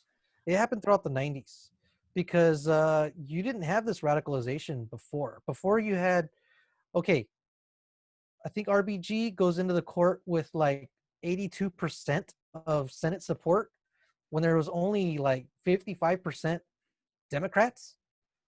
Do you think something like that would happen today? RBG didn't exist until she died. But back when she went in, you had almost, for all intents and purposes, unanimous support on both sides of the Senate. That doesn't exist anymore because we can't have those center conversations anymore. She never existed. She died. No, and grab a fucking Democrat right now and say how many fucking people are in the Supreme Court. They won't know. Name 3 people in the Supreme Court. Nothing. They will know nothing because she did not exist until she died. When she died, it became a fucking beacon of fucking. She didn't exist until the last couple years. She had a lot of notoriety and shit. Did not hear her fucking name until she died. You never heard of Notorious B.I.G.? Dude, don't take that fucking blue pill too hard. She did not exist until she died. As of 9/30, December fucking 30th, 2020, before fucking 10 months ago, she didn't exist. She fucking dies and becomes a fucking thing. And what bothers me, She was a thing for a long time, dude, because everybody knew she was ready to die, but she didn't want to die before somebody else was president. on paper. On paper, she existed. I get you. I fucking get you. I'm there with you. I'm there, bro. Let's go. Let's grab fucking people off the street. Name 3 fucking Supreme Court judges right now. Fucking, how many are there? They don't want to fucking know. Name 2. No. Name 1 that's died. Name RGB's fucking full name. I like how they fucking simplified it to a 3-letter fucking name where everybody fucking knows who she is if you're left. Dude, this shit's rigged. I don't know when I became this, but it became this. I think I remember clearly when I saw, hey, this is a terrorist. Good. Yes, he's dead. Good. Got it. No, we shouldn't have done that. Yes, we should did that. And I'm like, wait a minute, what is going on here? And then that I started seeing in a lens of, hey, shit, Republicans left. I'm out of this game. Done. You fucking idiots that are stuck in this fucking matrix of, yeah, you gotta fucking vote. Yeah, dude, right. Yeah, fucking, you guys are fucking daughters. That's what that is. You do fucking pedophilia, all that shit, all you fucks. I mean, Epstein fucking dies, and we're just having we're talking about the fucking presidency and shit. I'm over it. I'm fucking over it, dude. I had Andrew Yang. I was like, if you want to return to what it was like back in the day where 2 sides can kind of talk things out, then you want to vote for Biden, is what I'm hearing from you right now. If you want somebody that's just going to keep everybody radicalized and is going to tell people to watch the polls, it's going to tell people that, oh, I don't know about the election results, then you vote for Trump. No, because and so what I'm hearing from you is you want to return to this pre-Trump era when things weren't so radical. Everything's radical right now, red and blue, and it was really, it wasn't started by Trump. Like I said, it kind of started in the 90s, and there's a lot of like online video articles and stuff that talk about it, but it just kept getting more and more, especially during Bush, and then big time during Obama because a black guy became president, and then now during Trump, he's just riding that shit hard. So this is what I'm hearing from you. Well, how many infinities are there? You'd be like, oh yeah, it's one to infinity. There's only one, but some infinities are bigger than others, and that's a crazy fucking thing to understand. Yeah. And so, a black hole and a supermassive black hole. No. Babies and children think, yeah. There's only right and left, infinity 1 through 10. They don't know that there's huger infinities like 0.1, 0.2, 0.3, and beyond. And then there's fractions, 1/16, 1/17, and beyond. How do we get to that fraction you want, Kevin? I think I know where you're going. How do we get to that? No, let me finish. And there's huger fractions than that. There's irregular numbers. There's equations. And it goes infinities. So there's more infinities. So when you go to a person and you say something to the fact of, how many infinities are there? They're like, I don't even fucking know what you're talking about. They're like, well, 1, 2, 3, infinity. Oh, yeah, that's it. And they're like, what about irregular numbers? What the fuck are you talking about? See, you're stuck in right and left. And I'm like, listen, that shit's bullshit. All of that is bullshit. I used to think that there was a right and then there was a left and then there was some conversation. And you're saying, oh, you got to pick something to get you there. The answer, that's not what I'm saying. No. I'm saying you have to make a choice between these 2 guys. I'm not saying you have to make a choice between right and left. 350 million people need to come to the conclusion that voting is wrong.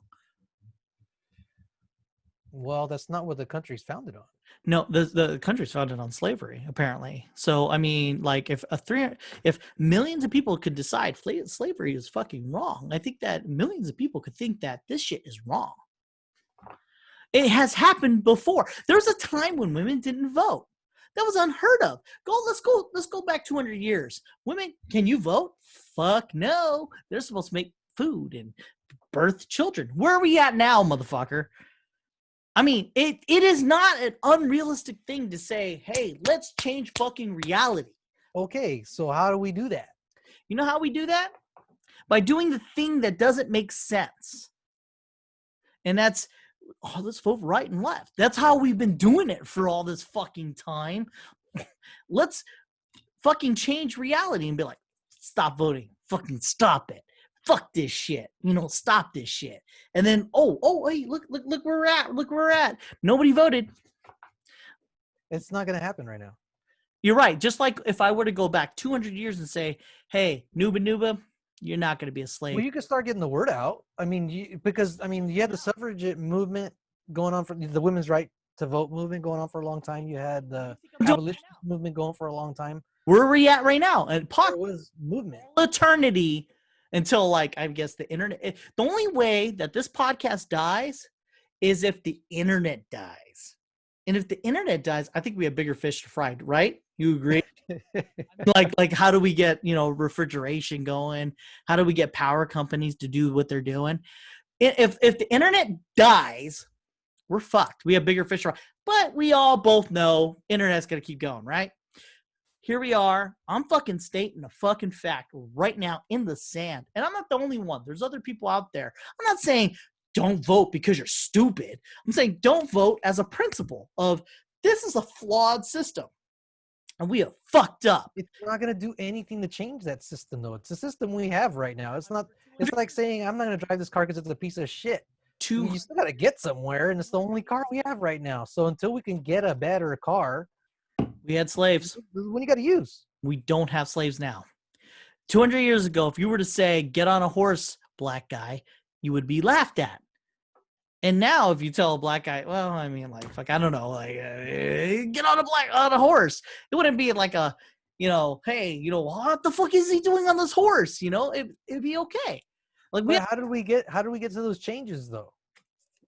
Right here, thinking different ways of other than right and left. Okay, we could think about and again, you're trying to paint me as like I'm thinking strictly right and left. No, I'm saying we got to pick between one of these two guys. No, see, you're flawed because you're falling into this position of this is the right guy because he's less evil than the other guy. We've been thinking that for fucking years. Well, I don't even think Biden's evil. I'm just saying he's not perfect, but he's not as bad as Trump. No, not as bad. I get you. But you have these two fucking choices that are wrong, period. And you're deciding, you know what, we got to choose one of the two evils. And think about it. Is that a straight answer, or is that a side answer? That's a straight answer. Yeah, obviously you got to vote for right or left. Just like slavery. Hey, yeah, should we have slavery? I mean, like, yes, you and I would agree because we're fast forward to now. But back then, that's crazy because our fucking economy was based off of that. Because we had free people. We had slaves working, and it was like, like they're doing shit, and we're getting money from it, and we're creating all this shit, And then it got to a point where we're like, hey, let's stop this shit. That's crazy what you just said. And then fast forward over time, more people said that was crazy, and then it became a thing. So you should look at how the 13th Amendment was passed. You should look into that because it's another situation where they weren't arguing in the 13th Amendment that all men are created equal. They were just saying that this is a way for us to win the war, the Civil War, which was raging at the time. Well, when they said all men are created equal, we've argued this. At the time, yeah. I understand. I'm not talking about that. I'm talking about the way that they managed to change the system, to add an amendment by using the system itself to affect that change, but not outright communicating what they were trying to do. They had to be subversive about it. Lincoln really had to hide his hand and say, hey, no, we don't believe that blacks are the same as whites. No, we just want to free them so that they can help us fight and win the war. And the Republicans were like, no, you guys, no, I'm sorry, the Democrats, because they were the other side. Exactly. The Democrats were saying, no, you guys are trying to say that black people are the same as white people. And what's next? You're going to give them the right to vote. You're going to give them the right to own property. What's up with that? And they were like, no, we're not going to go that far. We just want to unchain them so that they can fight the war, which was bullshit because the Republicans really did want to go into total equality. eventually. But they knew that the system that they had in place was not going to allow for that. So I- that's why my question comes to you. What system, because we're stuck in a system, how are we going to change that system? And I agree with which candidate is going to be better for pushing us in the direction that you want? You want a system where both sides are less red and blue, or a little bit that there's more gray and nuance to it. Then there is a candidate that will take you there. If you want one where everybody's pushed to the edges, there's a candidate for that too. So all the other outside ideas and all the other things, those might not be as important to you as a voter, but I think this one really is.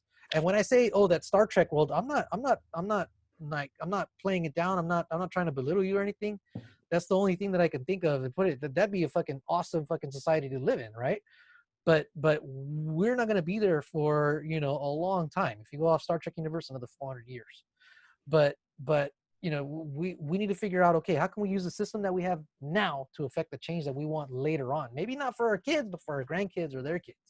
I understand what you're saying, and I feel you 1,000%.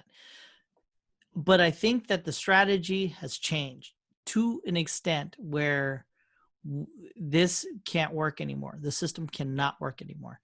Not the way it is right now. No. It worked for a long time. No. What I'm saying is, that's what you think.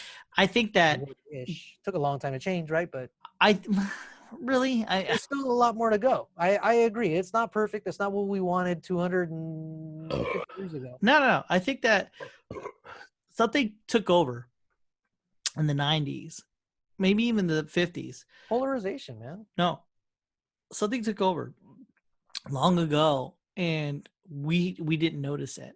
Polarization, corporations, special interests, lobbyists. No, corporations, technology, all that.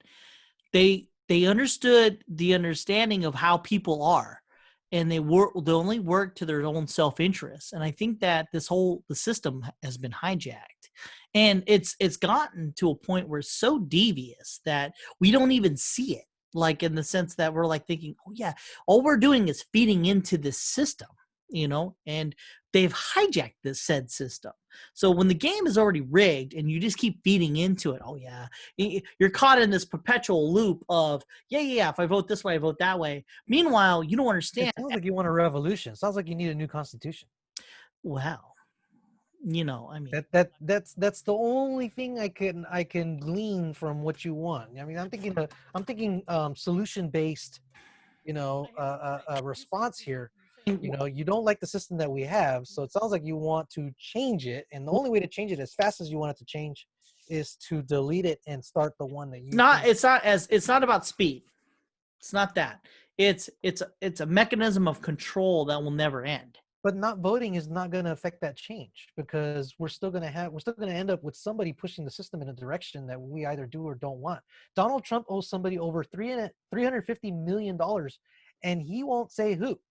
And he won't release the tax returns so that we can see who he owes that money to. I'm neither here nor there part of that equation that you're talking about. Yeah, because here's the thing, dude. You're saying that something is taking over yes, our system, and yes, that something is foreign interests. Yes. Because they've been able to affect I agree. the direction of these. And they've been able to install somebody in the government that is probably beholding to them for $350 million. No, I think it's installing whoever in the government, because it's the way it's supposed to be. You have a government out there right now that's created in the sense of, so we have a government now that changes every 4 or 8 years, right? But we have governments out there right now that can go on for eternity. You know this, and I know this. Like both China and Putin, who does what he does, he can go on for 20 years. He only has a plan for 8 fucking years. So whatever that is, okay. America does it too. America has changed and manipulated all sorts of things. So that's just the way it is. When the reality is, when you have a multi-billion, trillion-dollar corporation that is multi-continent and shit like that, and controls both aspects of everything. And I don't even think that this is like a fucking unified thing. I actually do think that this is a wheel that just turns, and this is supposed to happen the way it's supposed to happen.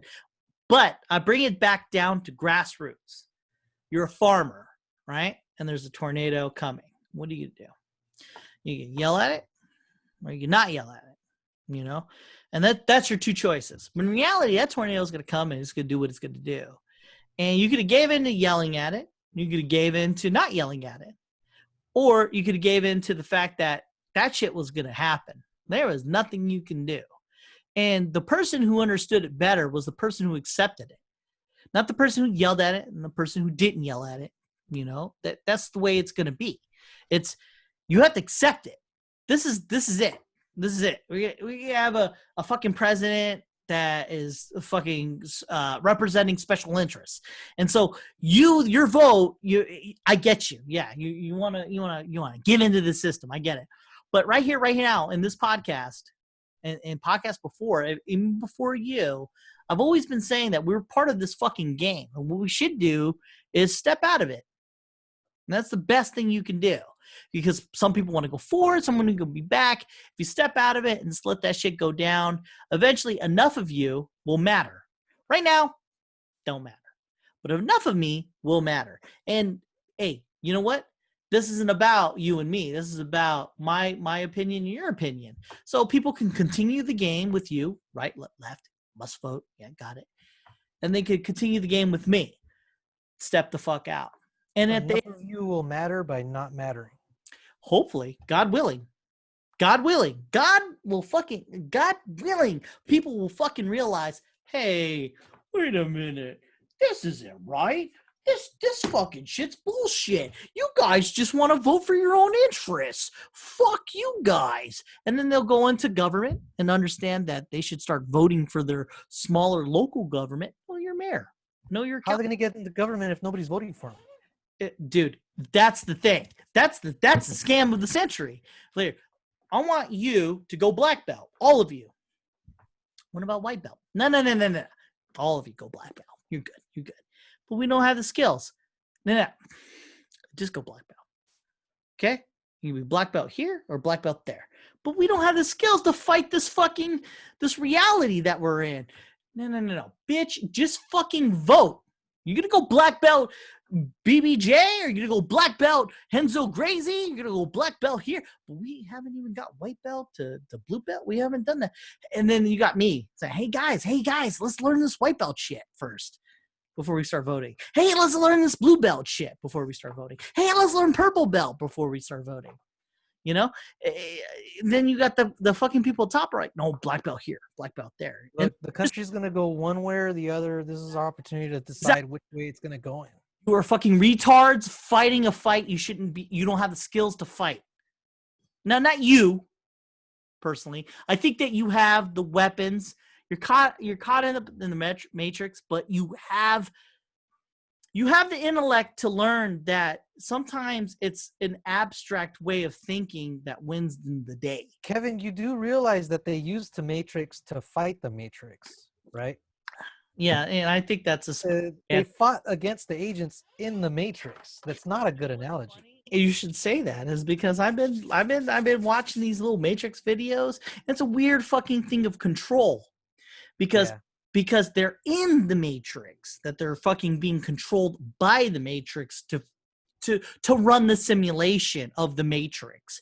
You're supposed to be the one who goes through the fucking steps to reset the Matrix, and then boom, revolution, apparently. But in reality, it's another form of control. It's all planned. The reality is to learn that you're in the Matrix and then step out. That's how you win. Hey, if you had the power of the one. Yeah, whatever on that. That's once again, who gives them the power? The Matrix. Exactly. So then you need to become president so that you can put together a plan that you think works. That's not a reality thing, though. The Matrix gives you the power of voting. So you think, oh, I have a power. Oh, and then you start voting, and then you're caught up in the system of oppression. And the reality is right now, you and me are talking and having this conversation, and you're beautiful in the sense that you're trying to attack. No, you're not attack. You're countering what I'm saying, and that's great. But people are going to hear the words, and they're going to extrapolate what to do with all this. They could either vote, or I say don't vote. And what, Kevin? You've turned me, dude. Inaction is still action. It is. Of course it You know, is. inaction is still action. I still think you should vote, I agree. but I guess not voting is an action. It's a decision. It's in martial arts, the act of nothingness. That's I would still prefer everybody to pick a decision, pick a direction in which the country is gonna go. I think it is a thing called yin. But that protest vote, man, it's just not. It's just. Well, yeah, it's misinterpreted because it's such a. It gave us Trump, dude. It gave us Trump. It gave us Trump, and it radicalized this whole fucking country. Did it? It's a hard thing. That's just something you're saying. All you gotta look at is how Michigan went, dude. That's all you gotta do. That all you gotta look at is the fact that everybody in Michigan said, "Fuck Hillary Clinton. She didn't come to us. She didn't pay attention to us. We don't like her. We don't like Trump. We're not gonna vote." It's hard to say how many people are like me though, because there is a thing where I don't care. And there's people who actually give real thought about it. You know what I mean? Like that's a martial art. Fighting somebody, not fighting somebody, and just stepping out of the situation. You know what I mean? Like it's not like, oh, I'm just gonna let you beat me up, or I'm gonna beat you up. It's I'm getting away from the situation. I'd be interested to see what the voting turnout in Michigan was, to see if it backs my point. Because if the voting turnout was lower in 2016, then that kind of points to the kind of vote that you're talking about. Protest vote where you just decide not to vote. I don't think that's a thing. I do not think this is being projected as much. Protest vote, like as in saying, I do not want to vote. I am not hearing it as much. I'm only saying this because I listen to podcasts and people with grander voices than you and I. I'm not seeing people saying, I don't want to vote because of this. I hear nothing. I hear people voting because of whatever pill they've taken. You know what I mean? Like, I need to vote for fucking Biden. I need to vote for fucking Trump.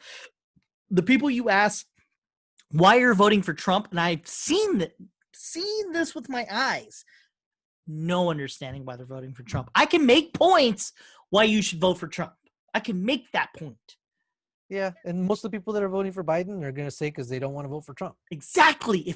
Exactly. The people voting for Biden have no understanding why they're voting for Biden. They're either far on the left, you know, they didn't want Biden, but it's the closest that they're going to get. Or they just really don't like Trump. And I don't think our country should be there. I really do think it's a fucked up thing, right? Where you're saying, you know what? I think our country needs to be punished a little, in the sense that you have presented a situation that is not correct for America. So you know what? This is kind of why it's going to suck, but I'm down with the Republicans ramming through a nominee to the court. Okay. Because that way people will see, hey man, when you go and you vote for a fucking senator, that shit has consequences. When you decide to not figure out who you're voting for, and you just like put whoever's the first name on the ballot or whatever the fuck, that shit has consequences, and it's gonna affect a lot of the other shit that you thought had nothing to do with anything. Mm-hmm. So you know, I hope people see, damn, this fucking guy got 3 judges in 4 years. That's fucking 3 judges in 3 years, 3.5 years. And in reality, I want people to understand it's local government that matters most. Yes. It's not the presidency. The presidency should be after you've, like I said, white belt to purple belt. You know what I mean? Like you should have gotten these belts first. You should have understood your local government first. And then at the end of the journey, go black belt. But for some fucking reason, I don't know why, it became a thing where black belt. Everybody should just fucking go to this school and become a black belt. Everyone should go to this school and become a black belt. No. You should have fucking figured it out that you should have been at this level white and then go to fucking blue. And yeah, I'll agree with you on that one. Local government, people need to know their shit in their local government. That's more important than yeah. But man, if they ram through somebody into the court, I think the Democrats going to swing blue hard. I mean, the Senate's going to swing blue hard. Yeah. I think that's going to draw people out. We'll see. I don't think it matters. I think the system's corrupt. I think that the thing needs a little bit of burning needs to go down. I think that we need a burning a while now, man. No, not yet. You need millions to die. That's where you need. If it was only about 1 million people alive, then thousands. We need to increase voter turnout, get the real picture of what the country looks like. So you're left and right. system. You're caught up in the same thing that we need more No, votes. it's just to see what people want. Because if more people would have turned out to vote, then we would have had a Bernie Sanders or Andrew Yang. The wants of a 16-year-old or 18-year-old is different from the wants of a 30-year-old. And you want the government to work in a way that's better for everyone, right? But like, what the fuck? Have you talked to an 18-year-old? Have you talked to a fucking 16-year-old? They don't know what the fuck they want. Go into your own brain and think to yourself as a young person. I can do this now. Talk to you as a young person and the thoughts that you have and argue. Well, I was pissed that, I wasn't pissed, but I mean, I was like really, really bugged. But you wouldn't know that you know now. At the people that defended Bill Clinton, Yeah. During that whole thing with Monica Lewinsky, right? And I couldn't make sense of it, right? But it was an idea that changed over time. Okay, hold that thought. I gotta go. I gotta pause this real quick. No, I didn't go get tested. Wait, so Should I? Did you have stomach flu and did you go to school, or are you? No. As soon as that shit happened, I locked myself down. I haven't left my house. Well, how do you feel now? I feel better. I feel way better. I mean, I've been having this conversation with you. I work goddamn from 8 to 5 in the afternoon. I don't think COVID's a stomach thing. It's more upper respiratory. Yeah, I haven't been coughing or anything. It just my stomach was all messed up. You're recording right now. Everybody knows I had diarrhea the past. You know what? The thing is that with COVID, it's weird. So what happens is, like, if you vomited, right, which isn't a COVID related. No, I didn't puke. Not in general, is that the workplace will make you do COVID testing. Mm. Yeah, the principal actually said, consider going and getting tested. I'm like, I'll consider it if I'm on the downturn. If other than that, I'm just gonna lock myself down for a week. Yeah, well, it's supposed to be 2 weeks. Oh well, yeah. No. The thing is, with COVID though, it's usually upper respiratory, but you're supposed to say, even if it's stomach or issues, you're supposed to get COVID tested. It's all about what your school is. But since you're doing everything virtual, I mean, what the fuck does it matter? We're worried about you infecting other kids. Really? Yeah, or affecting anybody at work. I mean, I wouldn't want to do that to anybody. Wait, how are you? If it's all virtual, what the fuck? You have to go to. Every once in a while, I'll go down to the site just to work on shit. You're wearing a mask, right? Yeah. You're good. Yeah, we're all wearing masks, and they have the plastic shit up. As long as everyone's wearing masks, I think you're pretty much all right. Yeah. Fine. I mean, like, yeah, it's a weird. Oh, I was gonna show you my mask, but it has the school logo on it. I don't want to give it. No, don't do that. Look at this mask. Yeah, with COVID, it's kind of a weird thing, right? So, like, if you have seasonal allergies, you'll be like, I got seasonal allergies. And so what happens is the teacher plays it by ear. And the teacher goes, hey, or the principal, hey, you got to go get tested. But you then say, oh, I got seasonal allergies. And they have to look at you and they have to make that decision whether that's okay. And that's scary, right? Because, yeah, you can have seasonal allergies, but you also have COVID. You also have COVID. And the only way to really know is if you get tested. But because you have this whole relationship thing and how you feel about COVID and how you feel about masks, you'll say, seasonal allergies? Oh, okay. I actually got an argument with this one MA. She was like, I know my own body. I'm like, people know their own body and have cancer. I mean, like, that's a thing. So you think I should get tested? You, personally, I don't think so. Because I know you. I mean, I'll take your opinion. If you say, I think you should go get tested, brother, then I'll find a way to go get tested. How do you feel now? I feel way the fuck better than I did yesterday. Any loss of taste or smell? No. Any sinus? I burned my tongue on lasagna, but I could still taste that shit. I was pissed, dude, because on Sunday I bought tsunami fries, which is shrimp and carne asada. Do you miss that shit? Yeah, carne asada. Yeah, I actually had some good carne asada here, and oh, good. I know how to make it. Yeah, it was fucking delicious, and I was eating that shit Sunday, and I was just like, I only ate like maybe 5 bites. I was like, this is fucking delicious, but my stomach. All right. Well, everybody watching this podcast know this. Carne asada is 2 things: 1, the meat, and 2, how you marinate. Mm-hmm. But meat is important because you can't just get like a fucking ribeye and make that carne asada. It doesn't work that way. You gotta get that flat steak, and then it's real thin, and then you gotta marinate it, and then you gotta grill it. Anyways, look, all COVID is upper respiratory. So as long as you get, like, if you're feeling this shit up here, sinuses, ears, and shit, 9 times out of 10, you're good. Unless you're a kid and you got like a lot of spots, like rash. That's a thing. Oh shit. That's a thing. If you're a kid, that's the thing. Nah, just headache, stomach pains. Yeah, you're good. That sounds like food poisoning, actually. Well, I was kind of between food poisoning and stomach flu, and I think the fever, Sunday's fever, was what pushed me towards stomach flu. Yeah, you know what? That the school is supposed to tell you to go get COVID tested. No, that's the thing. They're supposed to. But hey, bro, logic, you're good.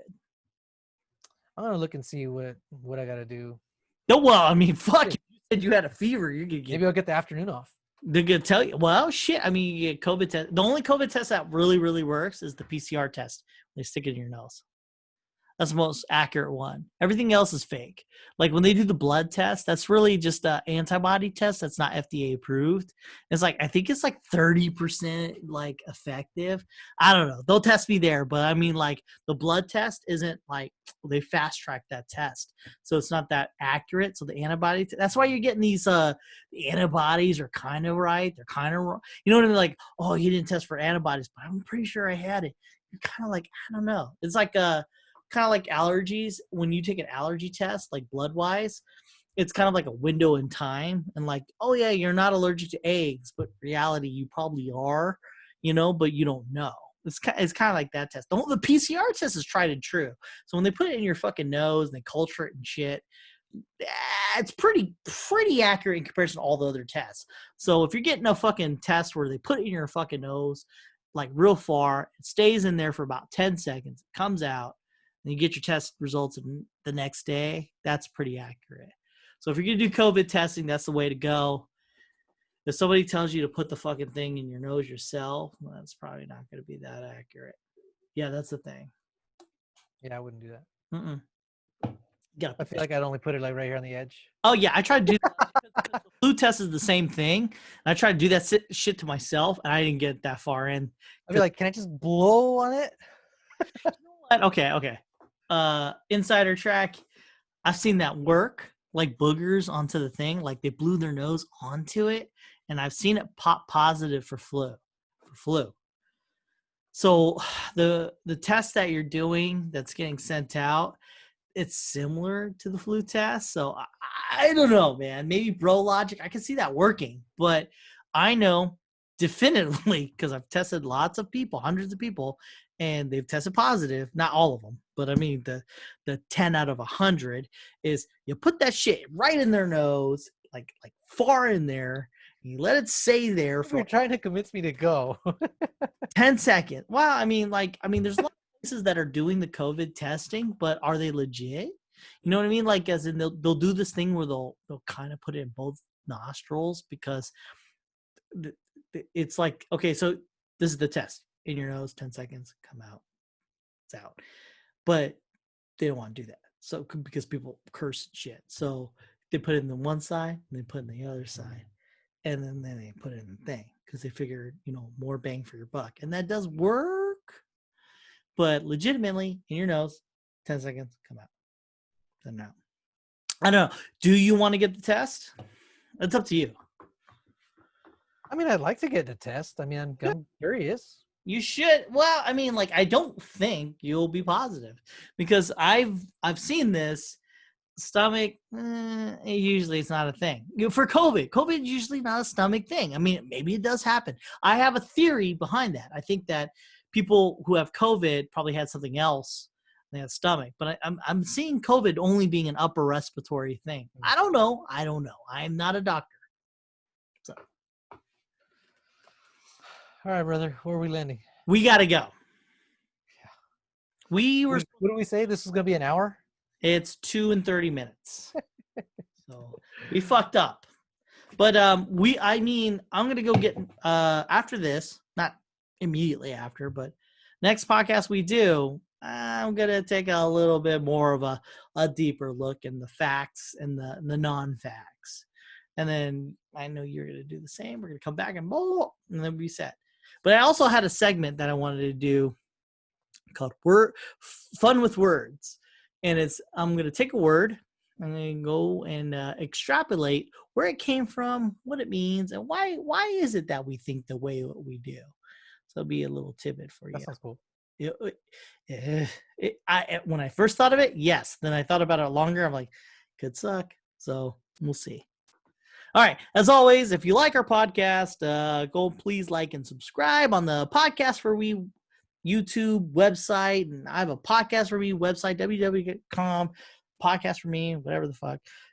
I'm on Twitter. Fucking get on the comments. I'm on iTunes. Right. Fucking just do it. All right. As always, be the better person you were yesterday. Don't be in the Matrix. Stare at the camera. Look up all the time and repeat talking points.